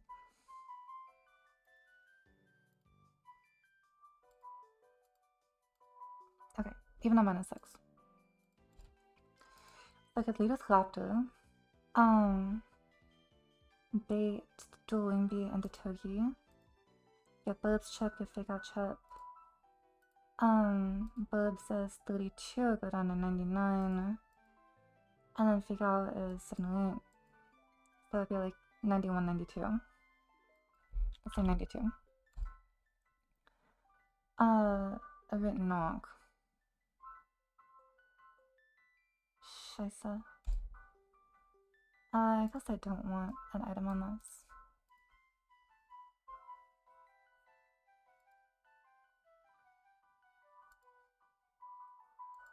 Go to -2. Now 70%. I do not show a kill still.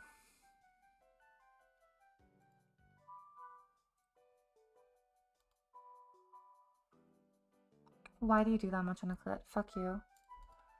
Okay, well, Raptor outspeeds the whole team. So after taking the knock chip, I'll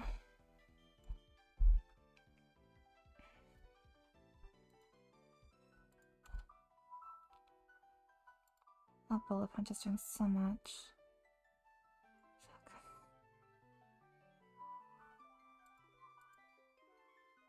Do you speak some German? No, I don't.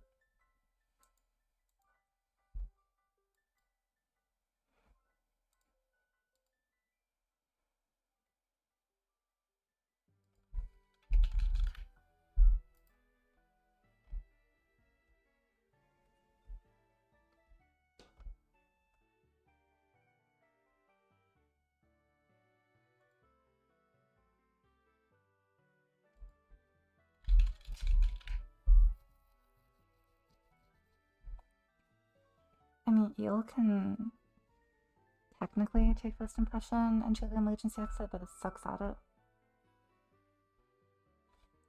I'll have mine a ton for that. But what do I need? Oh yeah, the fucking blunder policy.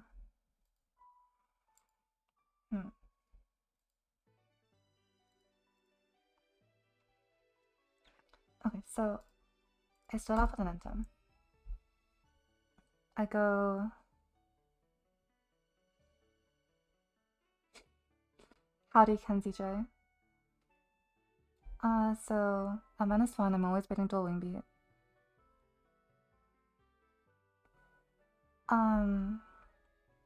So I can go into Togi. This takes 32 damage. Fake Out takes it down to I did about 39 damage.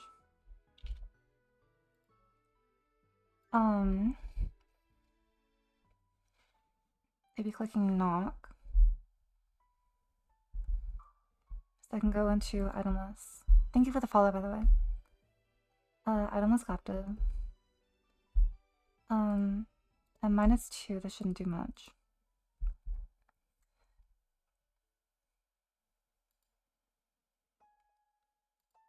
And if it doesn't clip,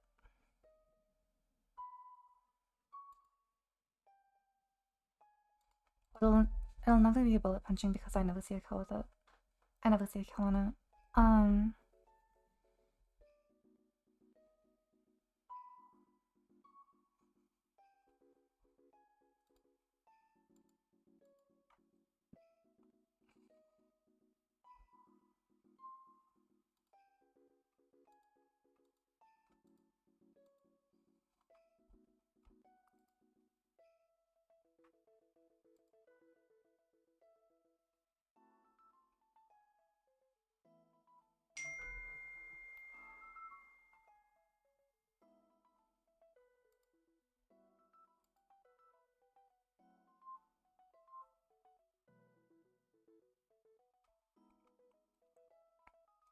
Instead of Elder, I could also use Kingdra for Dugtrio. Kingdra takes bullet punch really well. I did see, yeah. I have chat up. How's it going?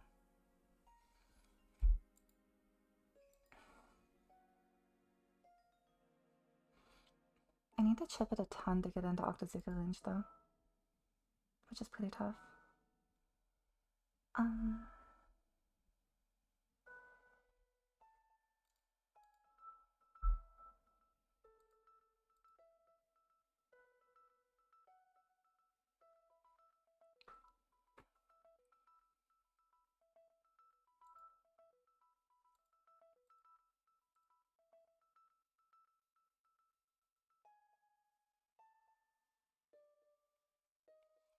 Not having a skill for spin is kind of brutal.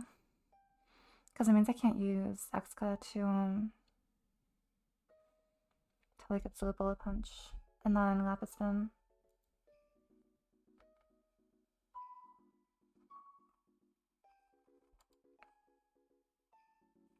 Yeah, this Sizzle is really annoying.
Okay, so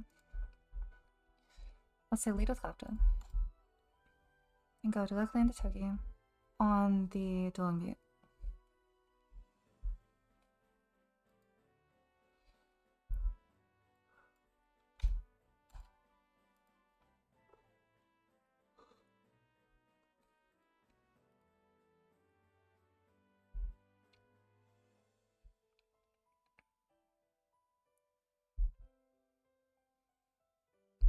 If I could fake out, can it ever be put into Blade Kill range? Because then it would be going for Bullet Punch.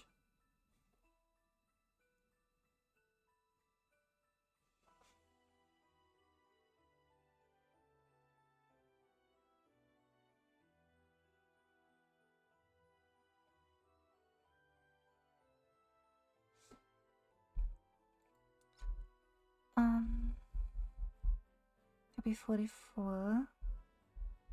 So 87 HP.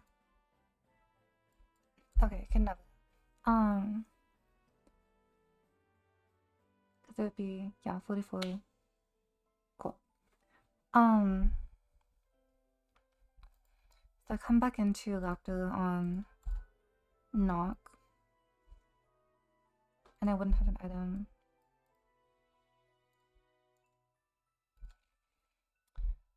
So if Knock crit, that means I dodge a Bullet Punch crit. So I cannot finish off Sizzle with still Lapter in that case.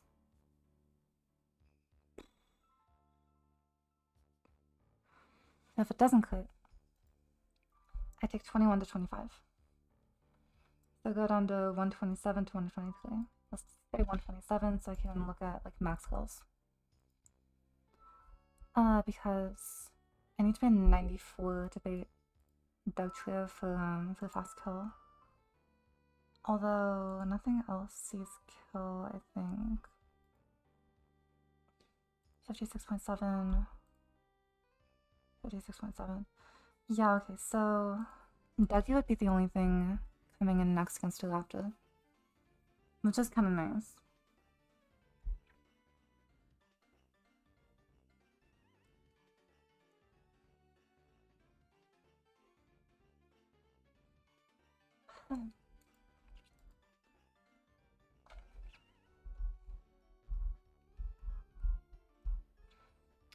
How do I actually kill this?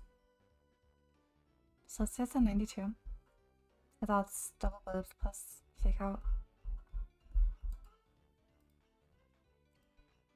That -2.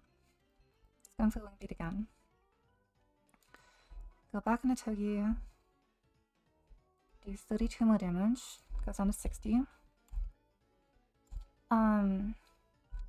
46%.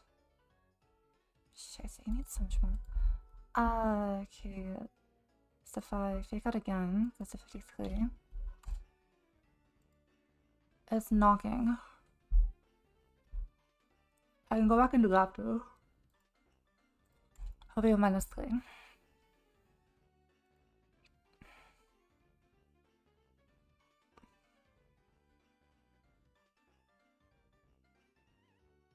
So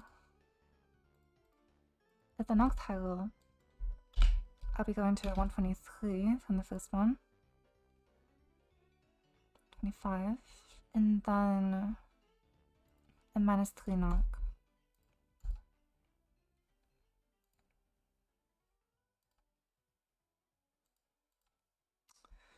Which would do 20. So 103 HP.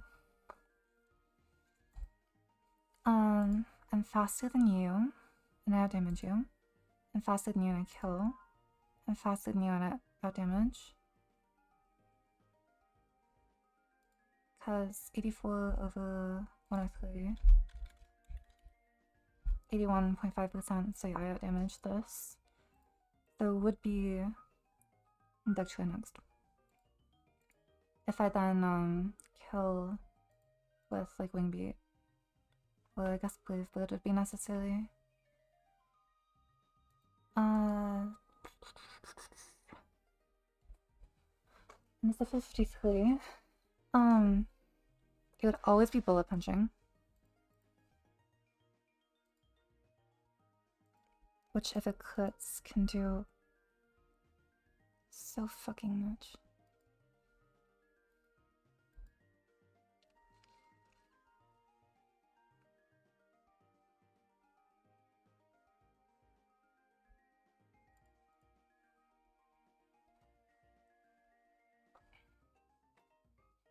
So maybe I need Togi on the BP.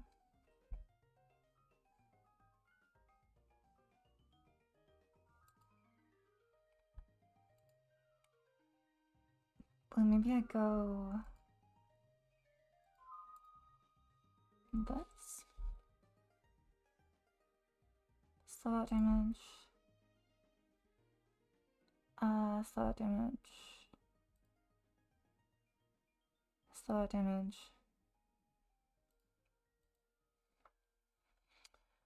Faster and not out damage.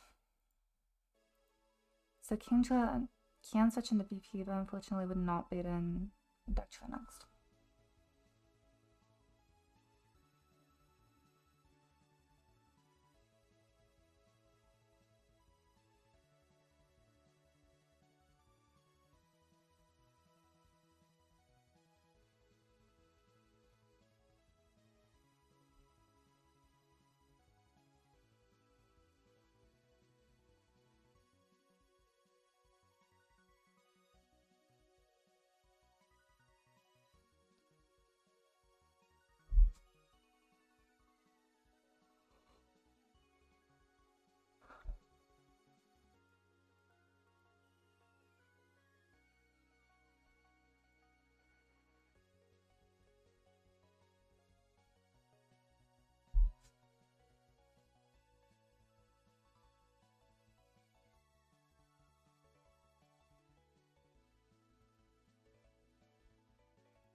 That's always bullet punching.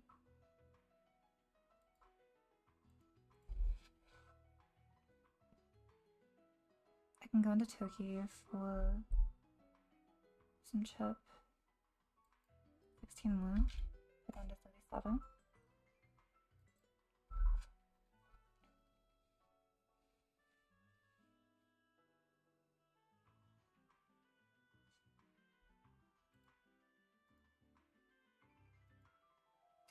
There we go. Okay, so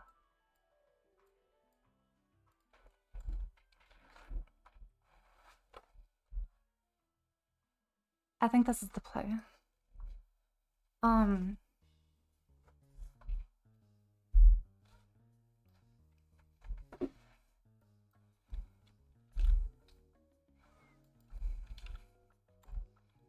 So leads to after. With N10 this goes to -1.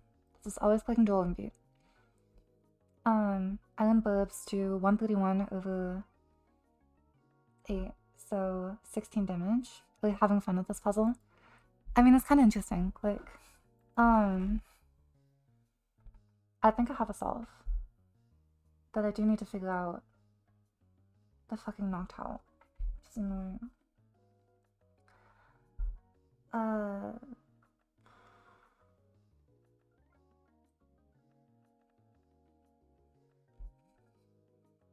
Yeah, I'm not completely sure how to deal with the Noctowl if I'm using all my team slots for this.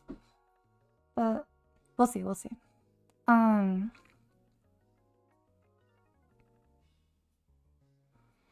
the fact that I'm like intim cycling the Sizzledown is sketchy. Because like the Raptor does not have Shellimu. I only have one Shellimu guy. Like Sisyphus -3.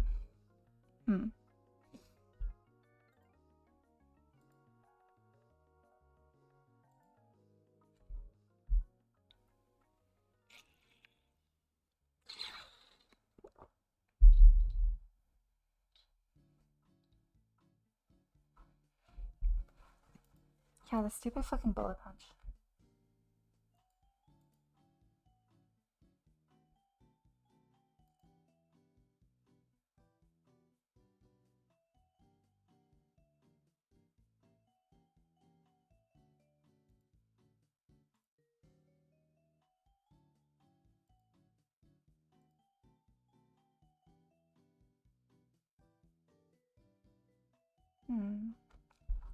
A Coolfish could actually help. Because it can beat the Golisopod. I don't know what I'd take off with P-Jab though. Or maybe I just toxic it.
I don't actually know what Coolfish wants to remove set if I do teach P-Jab, because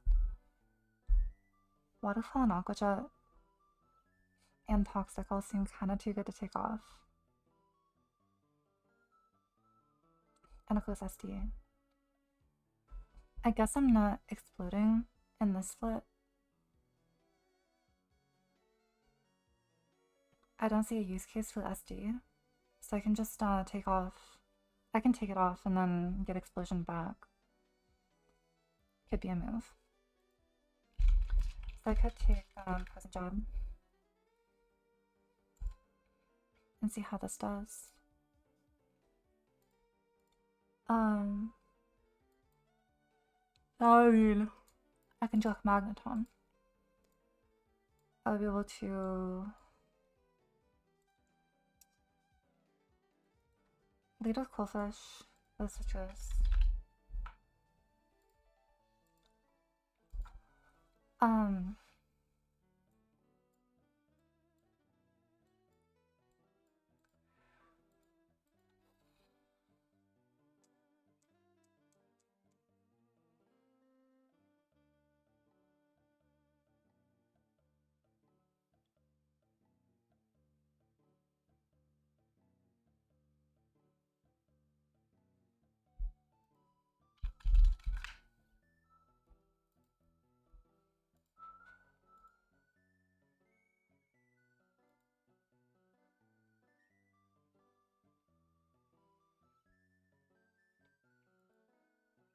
I guess pre-poisoned Prism Dreadnought can beat the Noctowl. But how do I fit the slots? Maybe I can take Kingdra out.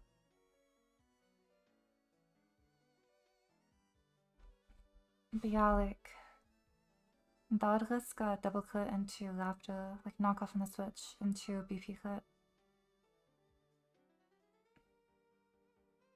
And this is too good of a amount to risk, I feel. It is back-to-back crit, but I still feel like it's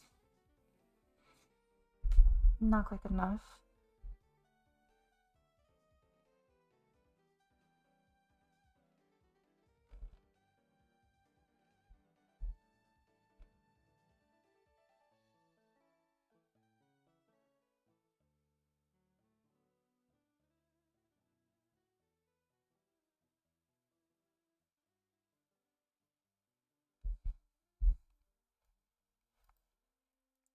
But first things first, dealing with this.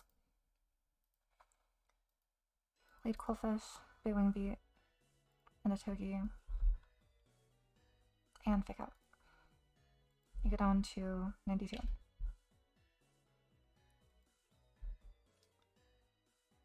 You'll have a item, most likely. Celebrate Knock.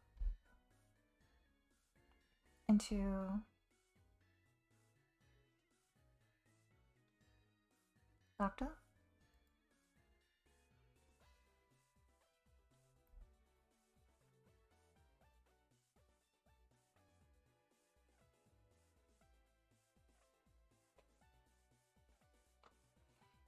I guess that's no reason to use Qwilfish.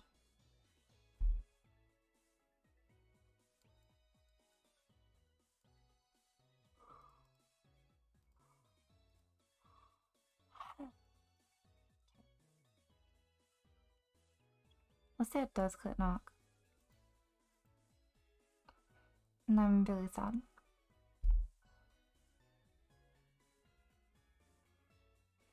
It can never kill me with 2. But if it back-to-back crits me, then I would always look for the fast kill with BP. So I would at least have control over what it does.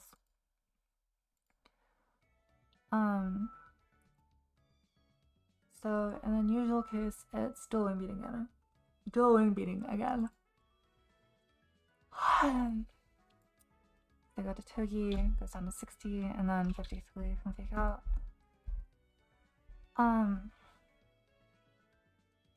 Knock off into Lapta. -3. And now sees that I kill.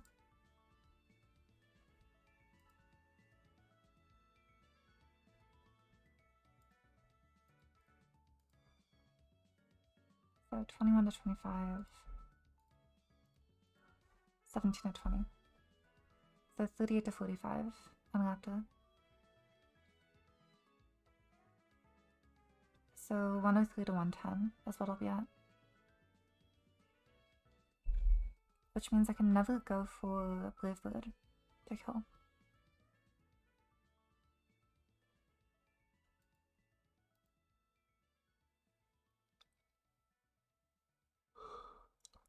Because BP crit plus recoil would kill me.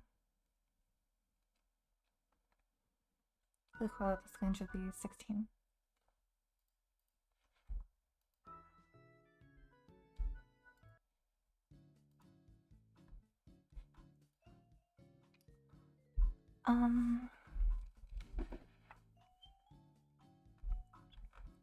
So on the Bullet Punch, I'm going to Togi. That's 38.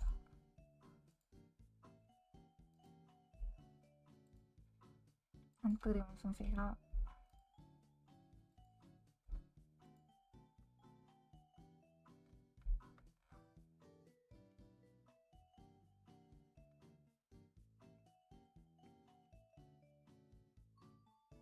Knocking again.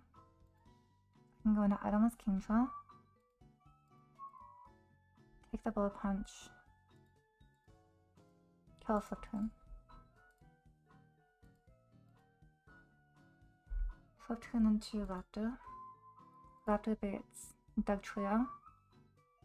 His Stone Edges, potentially Night Slashes.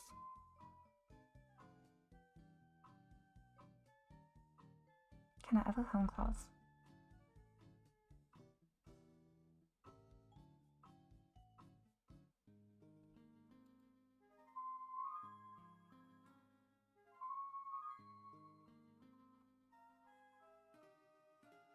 Am I ever above 94? Usually.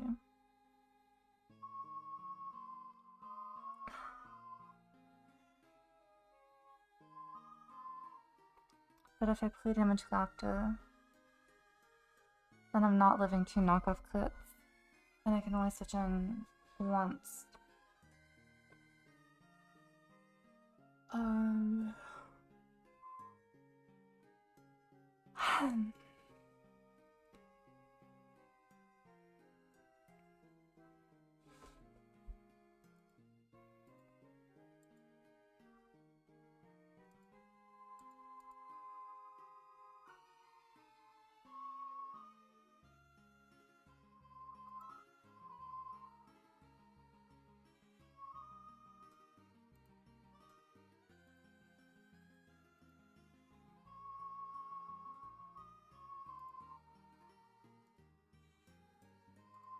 Cookies cook.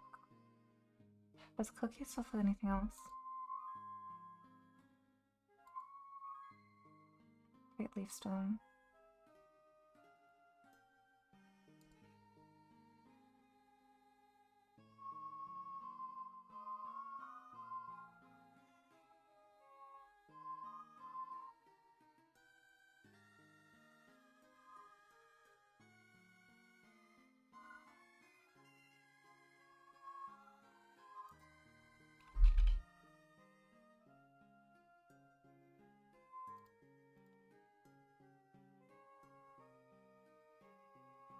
Why do so many things have knock lately?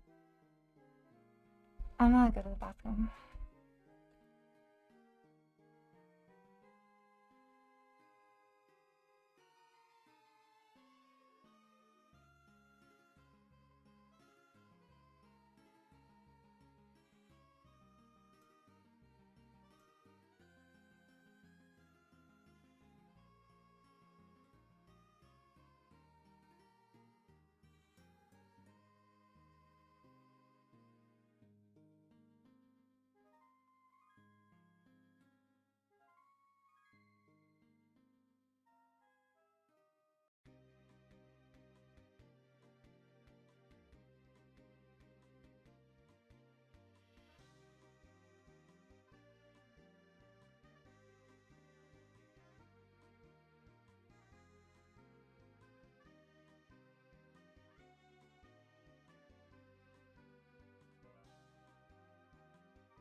Non-stop dueling B click can just kill you, but I can't use this thing for this anyway, but that's a depressing calc.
Hmm.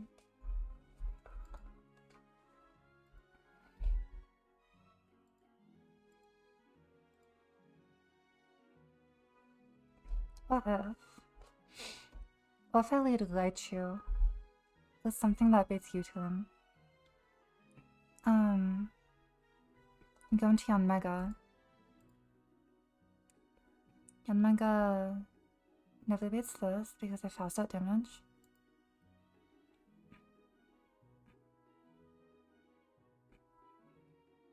This has slow kill. This has slow kill. But this has fast kill. So this would come in on Yanmega. Okay, wait a second. Okay, so lead something on to Sizzler that baits U-turn. Maybe Cook. Could be a good one.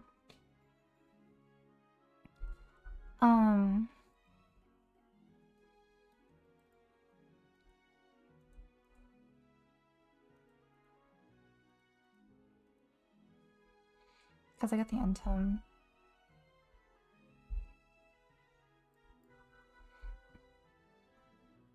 I let it U-turn on Yanmega.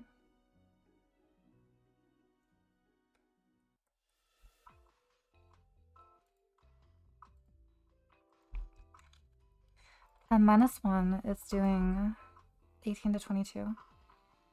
So I'd be at 129.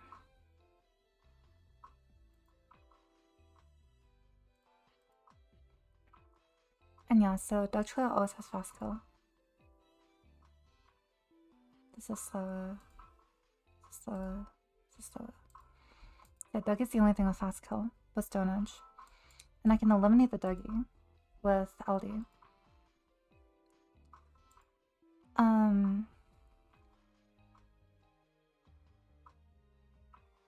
with the 118 play damage.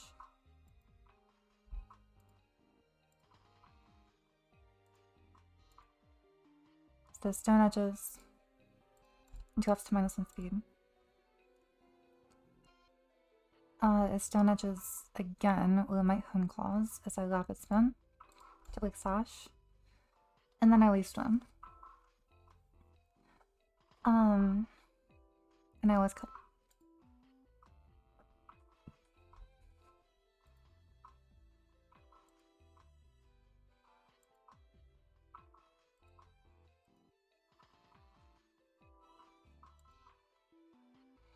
So then who comes in next? Who sees Fast Kill? You would probably see Fast Kill with Hurricane.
Also, nothing would be faster than me because it'd be a +1. That's an important thing to keep in mind, so it would be in first slow kill. So it should be Sizzler. Clicking U-turn a Dueling Beat.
Station does 91 to Turkey.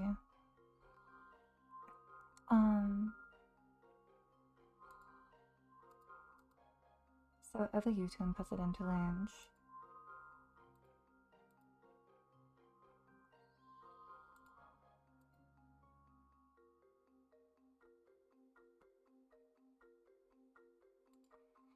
And if it dual wing beats, well, but then.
Okay, so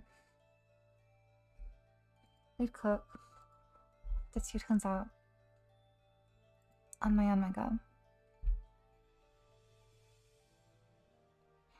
It's always Dougie for the fast kill. A stone edge. I go into LD. I take it. I cotton down. I spin. And then I leave stone to kill. So this sees that it slow kills. A lot of things will see slow kill, but it's always so to the next. Clicking dual wing beat or U-turn.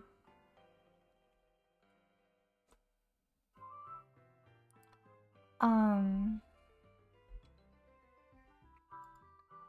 got into Togi, I think. I probably have citrus on this.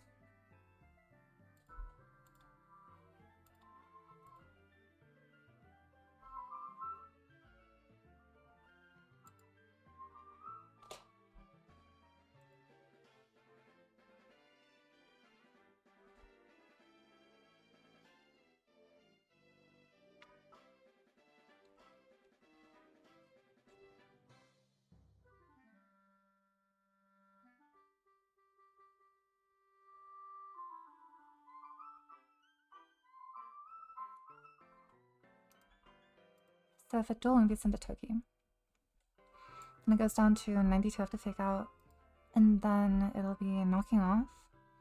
So I can go into Itemless Cook, get the Entom off.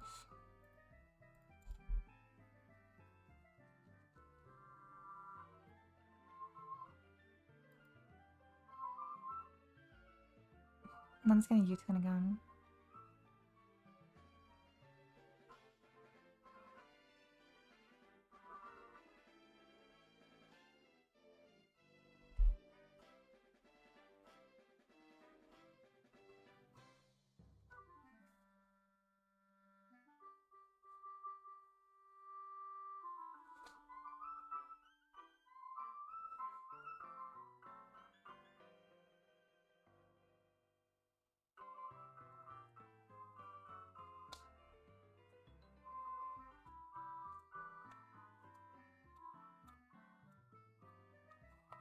I don't really want Turkey taking 2 U-turns.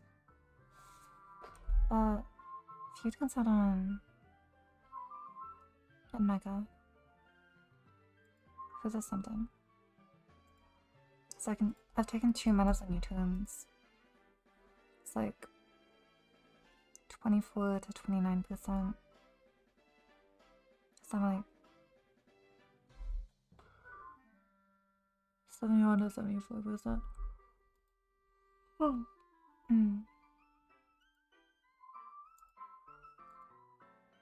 This would come in with Log Slide.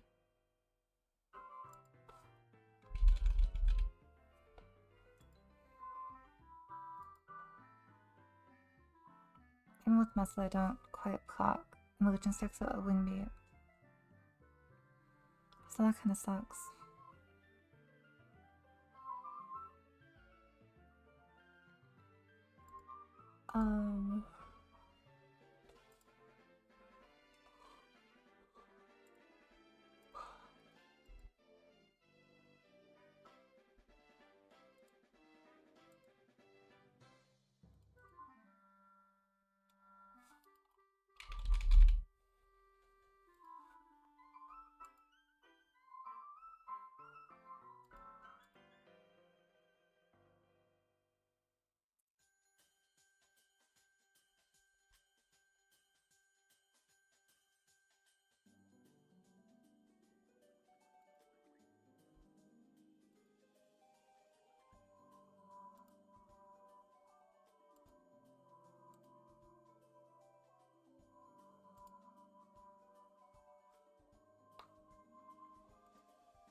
So I can go into Stilapta on the U-turn and to cook.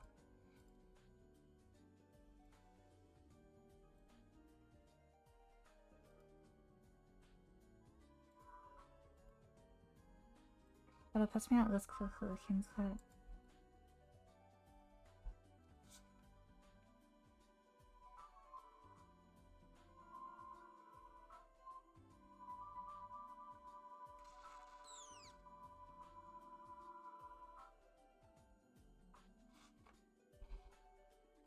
Who has good baiting and can switch into U-turn?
I guess Yan Mega doesn't have too bad a baiting.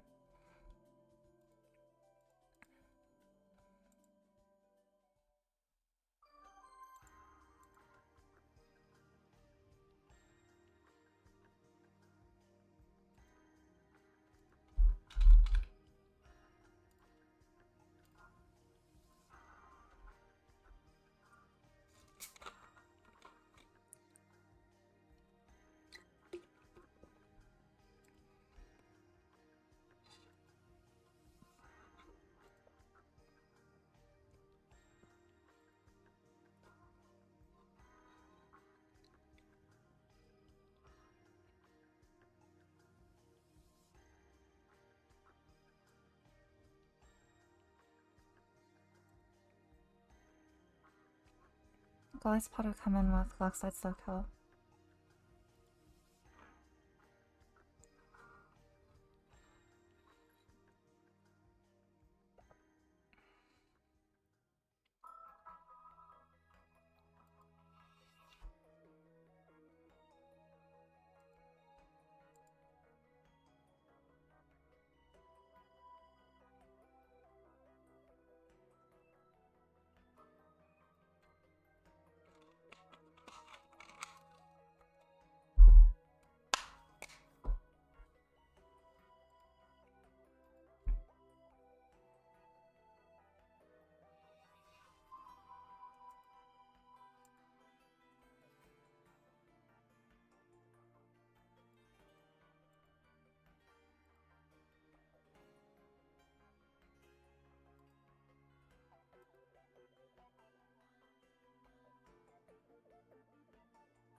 Diced out by Wilton. This fight is annoying. There's so many diverging lines. But my initial idea is, lead cook. This will always U-turn. I let it U-turn on Yanmega. I guess I could let it U-turn on Staraptor. But that'd be better.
Zapdos and Yanmega are both so useful for this fight.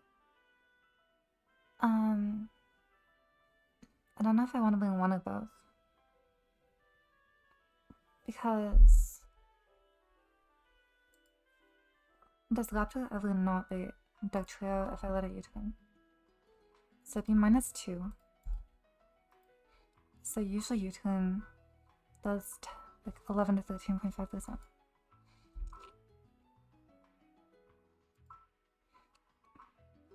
I speed out damage you.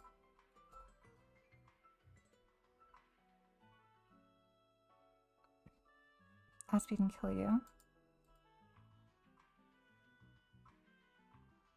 I speed out damage you.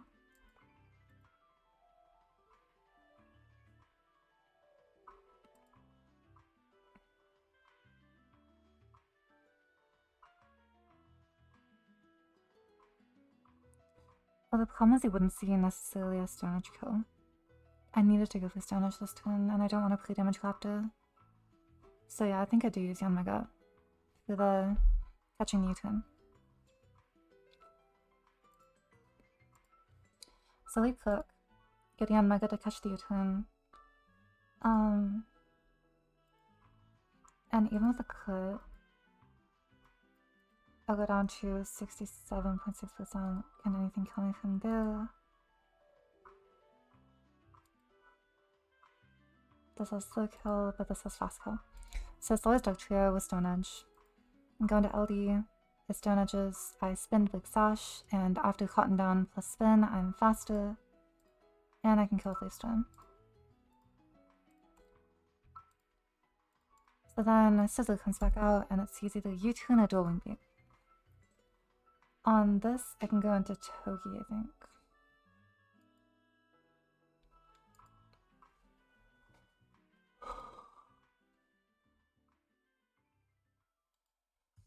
How's excavating though? Slow out damage. Slow kill. Liquidation. I don't really want to take a liquidation. Like that shit's some ass. So I think I go into Togi on U-turn or Wing Beat. If it's Wing Beat, I can stand to Fake Out. And then on the knock, I go into Cook. Got to -1.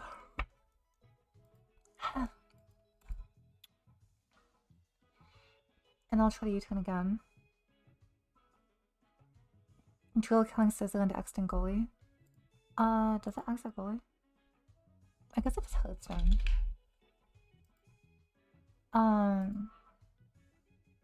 But like, the problem is I'm not necessarily catching a Wing Beat, I'm catching U-turn or Wing Beat. Although if it would come in, if it would be cool if it U-turns. Yeah, it would be Golly for U-turns. Although it could be Tangled if it clicks. Knock off too. It should never see knock. But yeah, Exca can't stand to kill Sizzler because it can just knock me and I need Hoodstone to the emergency exit. So I don't think that would work. The idea is have Togi come in on either Wing Beat or U-turn.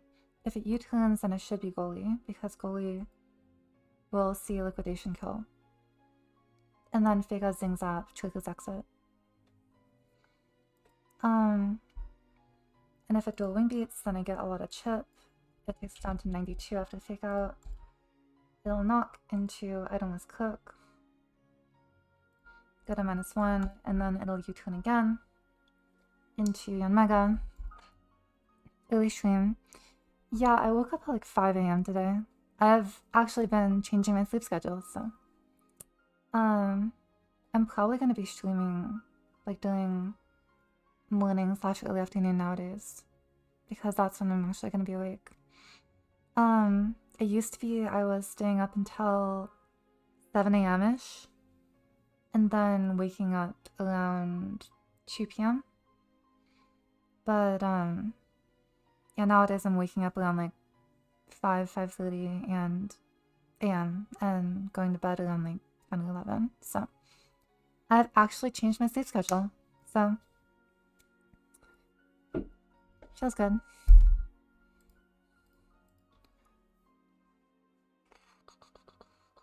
Staying up till 7. There was a reason for it. But the other like big reason for it was that I didn't want to like switch my sleep schedule to waking up in the morning, but decided to finally bite the bullet and do it. Okay, so U-turns into Yanmega, brings in Goalie to kill the clock side.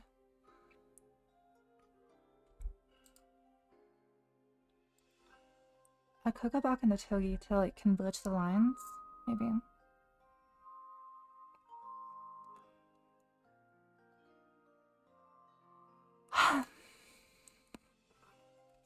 Although who would Togi bait? After taking... So in this line I would have taken a dual Wing Beat from Sizzle.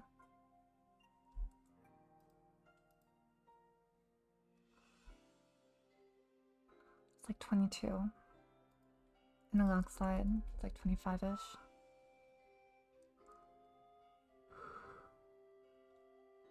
Stuff I'm sitting at like 77. You see kill, but you also see that I fast kill, so Noctowl never comes in. Would it be Sizzle again? Yeah, Sizzle has slow damage. Tangrowth has slow damage. So it'd be Sizzle clicking knock.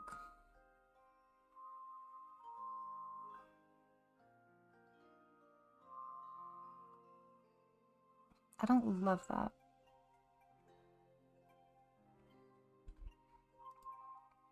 Send the lock slide. Who do I want to come in?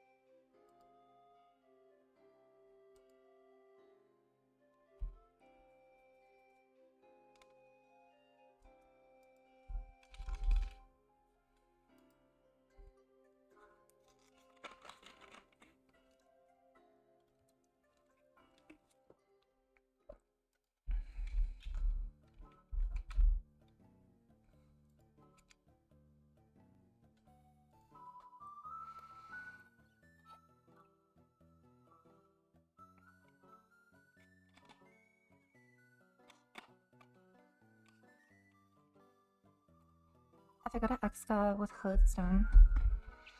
I could exit with Lockslide. Bringing in who? I'll still be at almost full. I outspeed out damage you. I do not out damage you. And you don't see a kill. And you say that I fast kill you. So it'd be Tanglos clicking Leaf Swim. On that, I should be able to go Yamega. I'll go to -2. And then I can Signal Beam twice. Probably Petra. Or maybe Itemless. I guess you're taking U-turns, so probably Citrus is fine. Because, like, if they clit, I'm sad.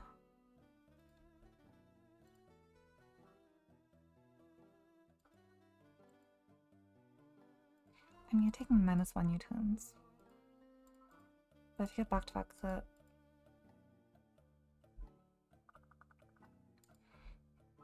and you really can't handle Tangos. If you have Citrus, then Not can do that. But it never really does every half. And, like, okay, so that should be okay. Can stay in Signal Beam twice. I'll be at -2. I'm okay getting my Citrus knocked off, because I might need it. And I think it's better to have it and have it knocked off than to need it and not have it. So Citrus on Mega. Signal Beam twice to kill. This should be you.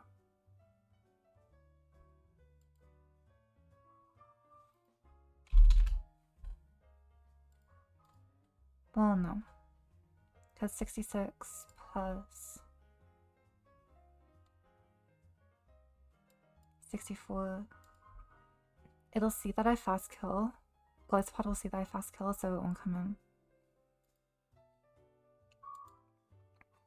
Sizzle will see a kill dual wing beat though.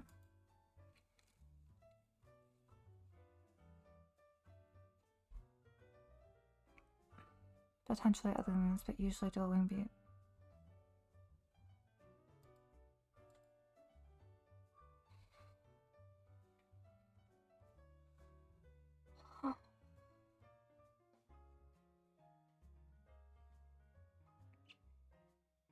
The only time when I change my sleep schedule is due to some new schedule change like schoolwork.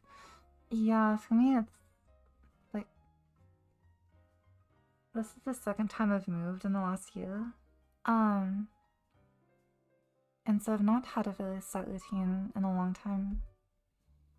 But it's alright. I'm trying to get better about that.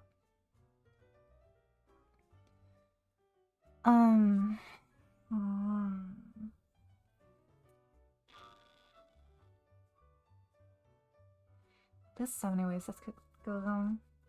This fight's so annoying.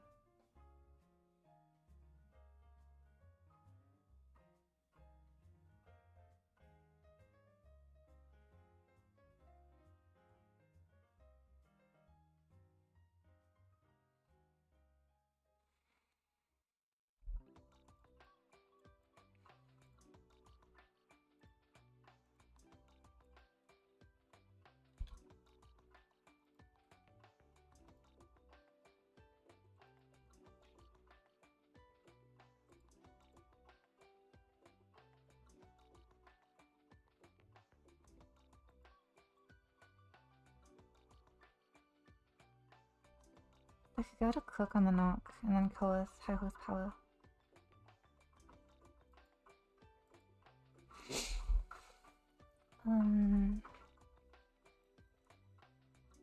This would come in for first impression fast kill.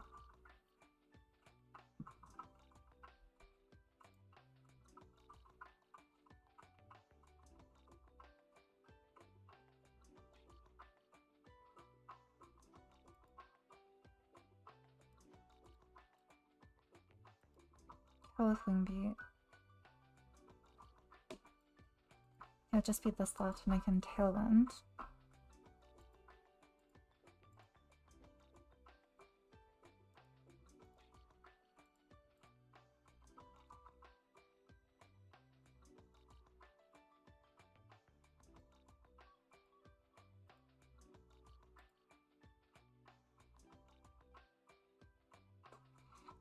Maybe I should be placing on Toki. Nocturnal mental damage at his peak.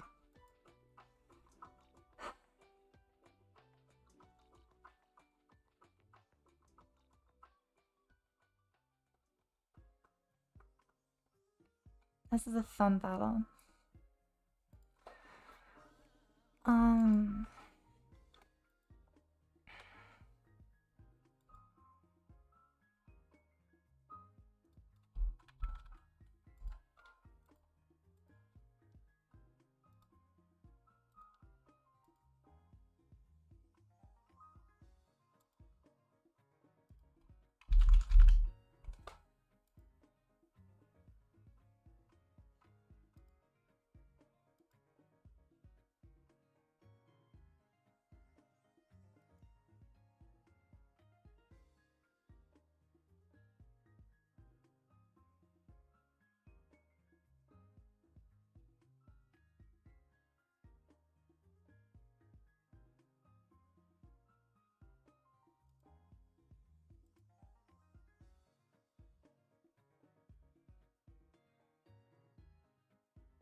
I think it's maybe Dreadnought the Exca.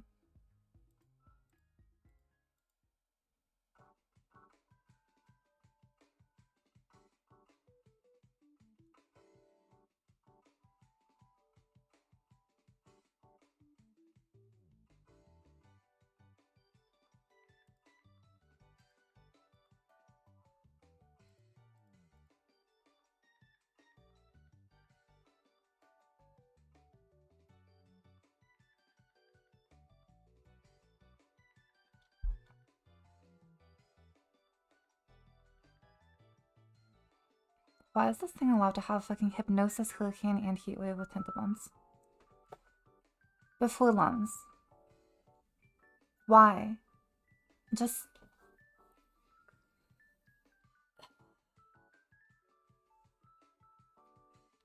This thing is so fucking annoying. Why is it so annoying?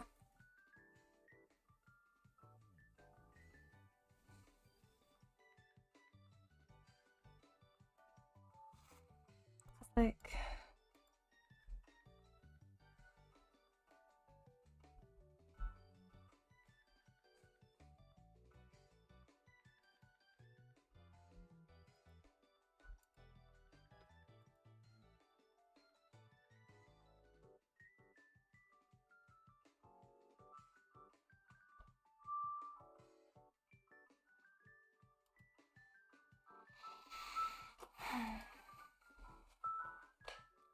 Maybe it's Magneton?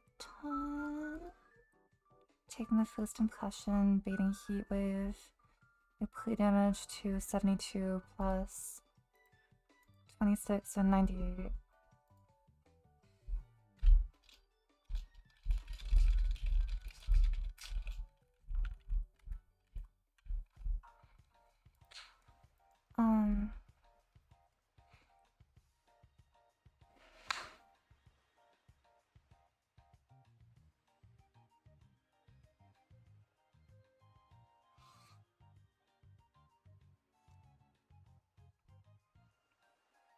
I guess Magneton can be the one to come in on the left side, so I don't need to play damage.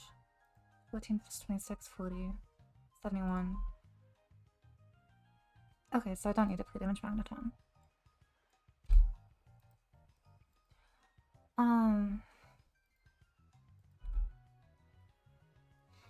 This will come in as Heatwave. I can go into Dreadnought. Dreadnought can be pre-poisoned. And with a Prism.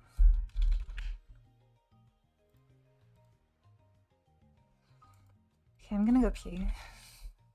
And then just like check the line again because this is only one fucking branch because it says it can U-turn. Onto one, or it can dual wing beat into Togi after the Dugtrio dies. So this battle is won.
Kudos to anyone who knows what this means, by the way.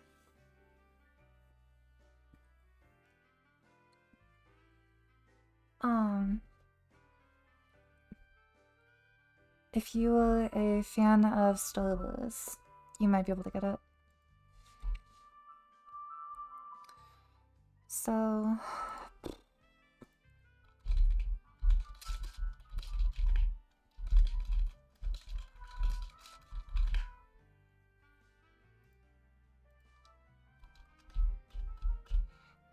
Audio at 118. Is that pretty much right?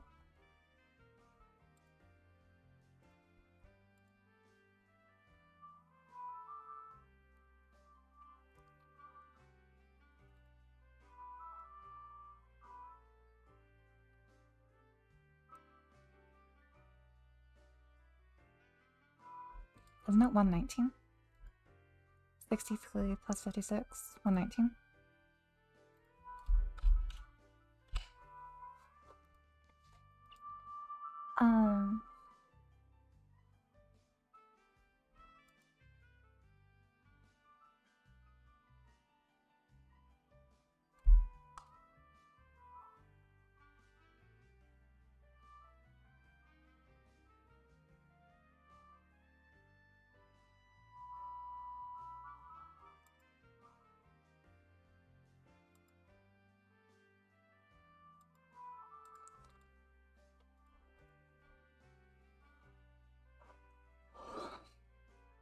So Stonehenge and non-click can give me the min 75.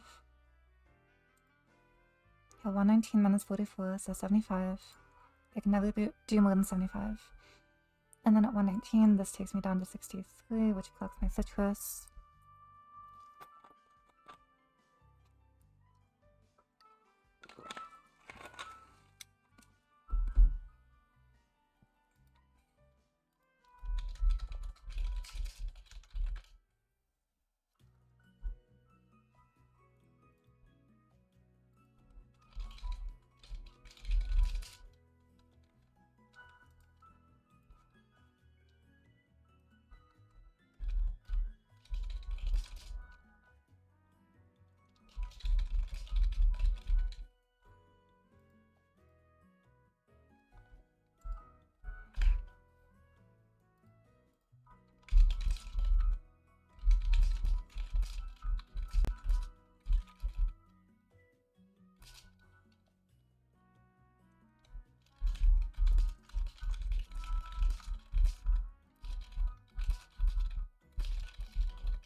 유튜브 저기.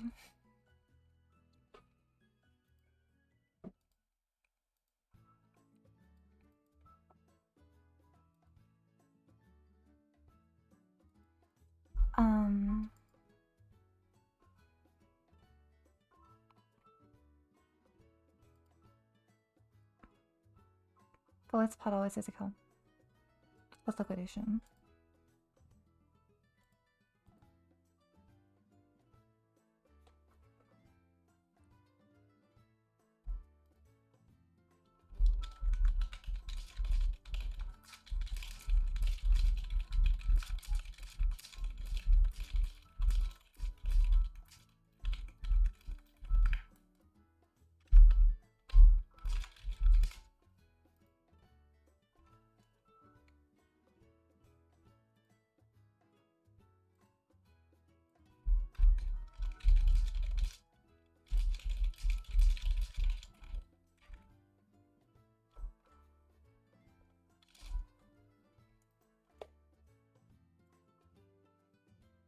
So it says it has the damage from here.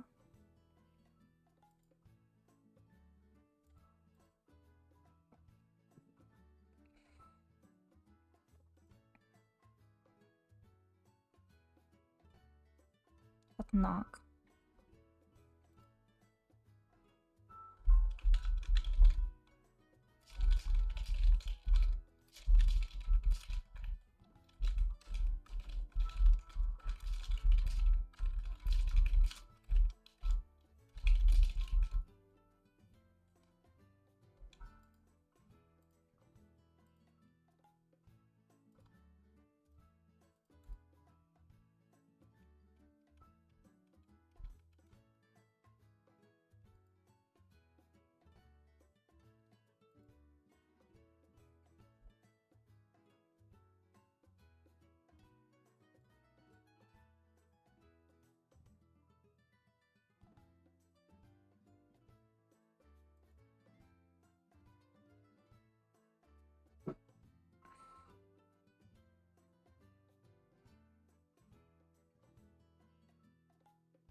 Hmm.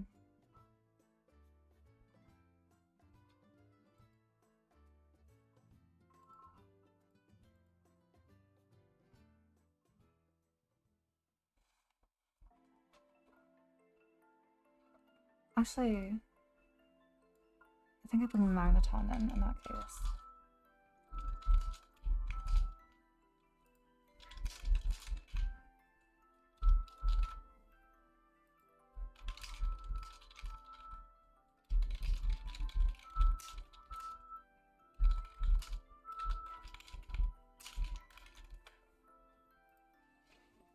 Does it kill 122 plus 16? Yeah, that kills.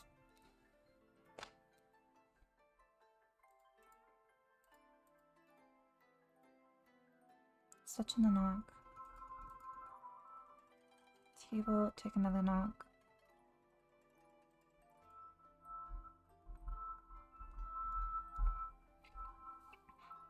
I guess if double knock crit, then I can switch Togi into Bullet Punch.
23 plus 86, so 109.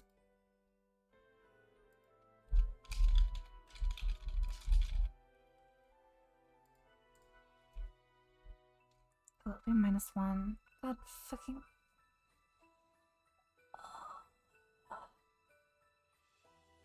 Well. No, it'll always have faster damage. Yeah, I don't need to free damage. Because Tingles will never see a kill and faster than it, and... No, it does need to see a kill. It does need to see a kill. It's +1.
I'm going in on this fight. Yeah, I mean...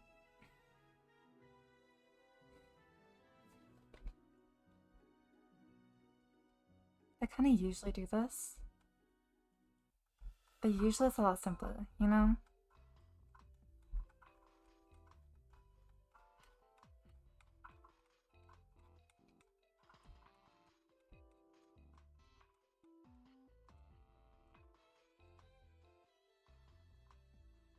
I like having super comprehensive notes because I just want to make sure I don't miss stuff. Especially with a box like this, I really don't want to take unnecessary risks.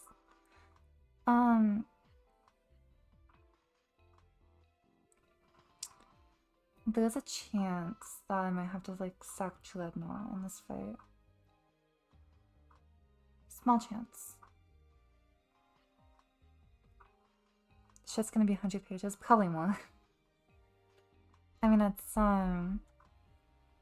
19 pages, and this is only like kind of the beginning of Finally Split, you know? So this is probably gonna be quite long when I'm done.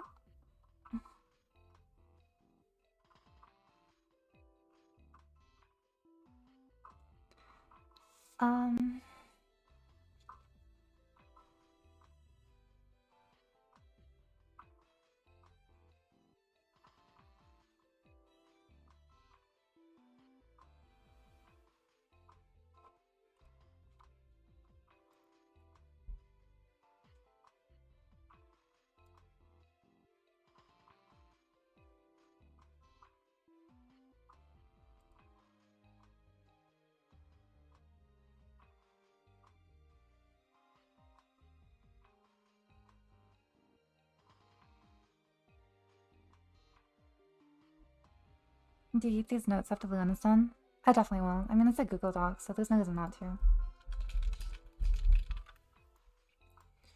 So, status moves can't miss if you already have a status. They just fail, don't they?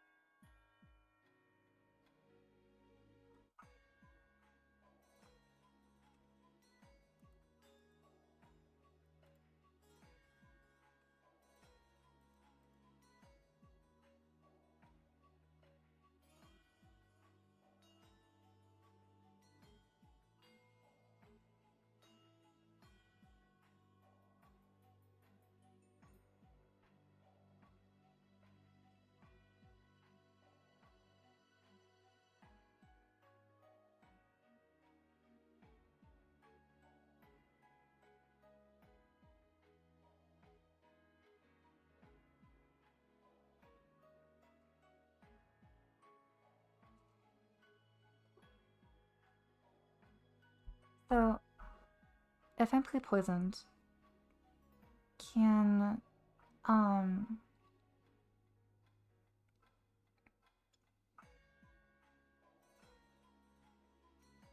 hypnosis miss?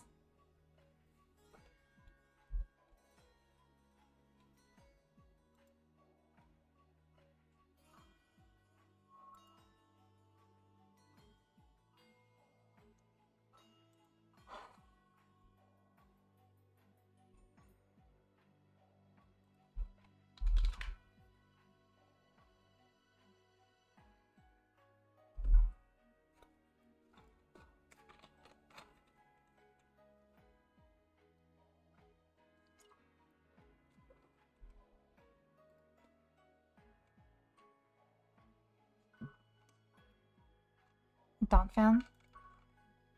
What about Donphan?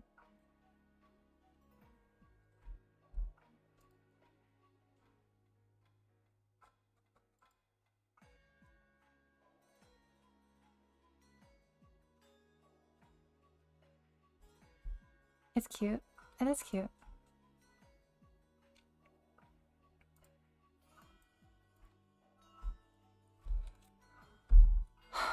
I still have not gotten a single Donphan.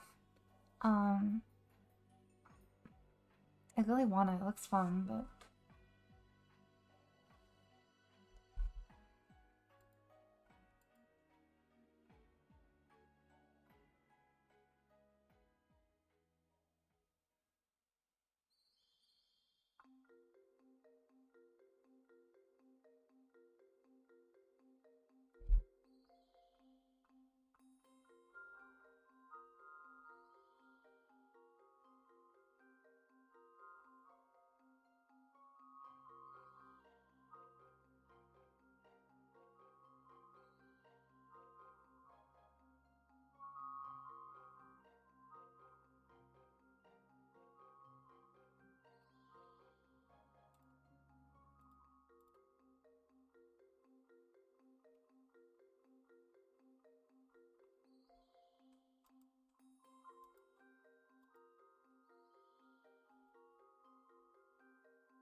But I don't really like the scouting.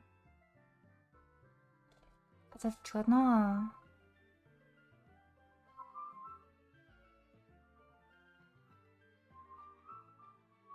Yeah, I think I want Noctella last, most likely.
I need something that can take U-turn and wing beat. And not fuck up my baiting.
So in this line, Tokyo would be taking a U-turn and a -1 U-turn.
I go to Tokyo and U-turn.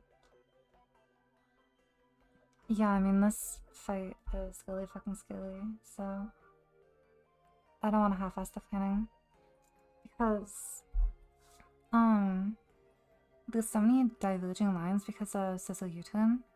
Because it's coming in U-turning like 2 or 3 times potentially. So, I have to account for all of them. I'm probably not bringing the fire type, and I can't really afford to bring something that can like 1v1 it.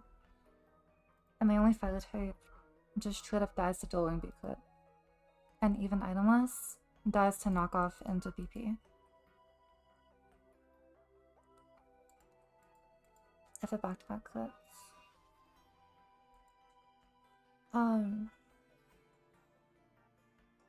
Which is kind of fucking annoying.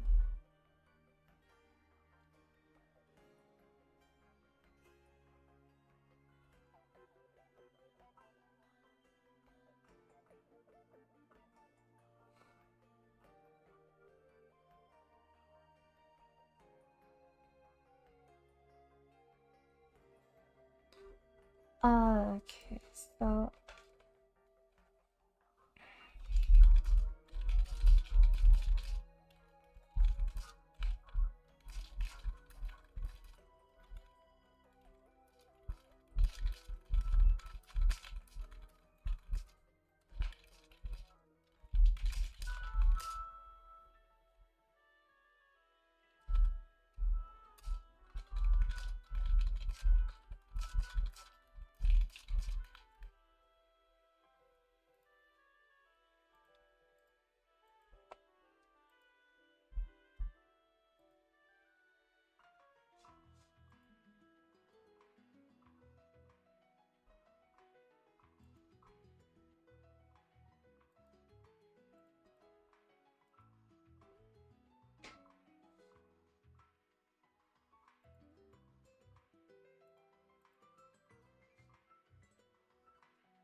hmm.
I think I just learn it. There's too many diverging lines to really know what'll happen until I just do it.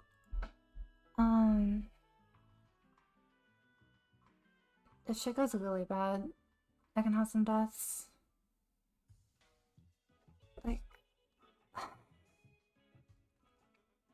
I get the Dugtree out immediately, but Scizor becomes a major problem.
How does the dueling beat line look? I wanna see.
Maybe playing Hitmonchan for the Magneton.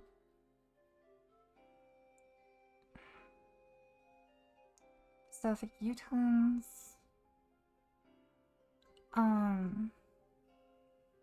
Okay, so the problem is, when LD kills Dugtrio, Scizor comes in, it'll see either U-turn or dueling beat.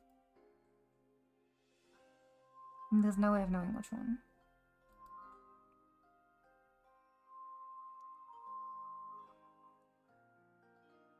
What's the lowest I can end up? 132.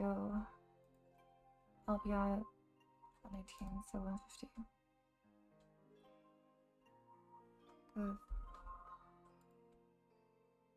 Yeah, 119 plus 31, so 150 minus 132.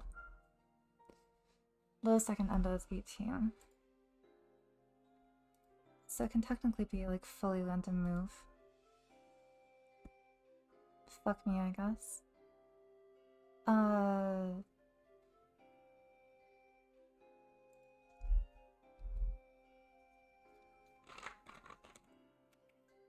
Yeah, I think I need Magneton for that.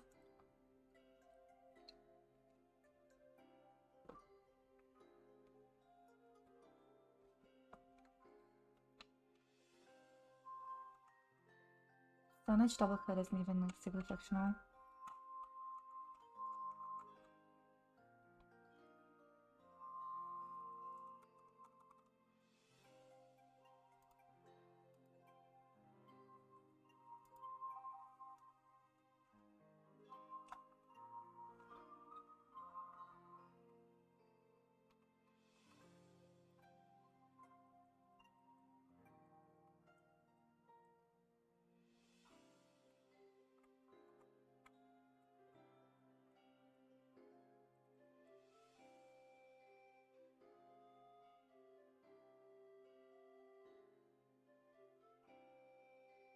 If I'm 123, is that better?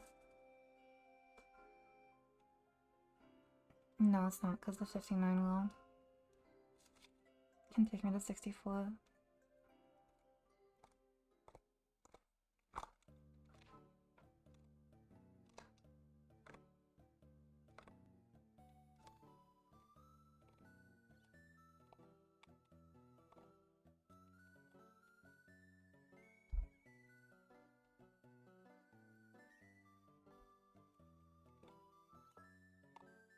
What city is this? I forgot.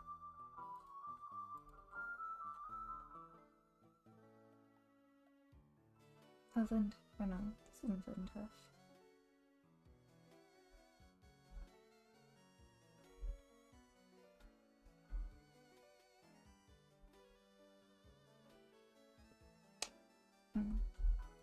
Not sure.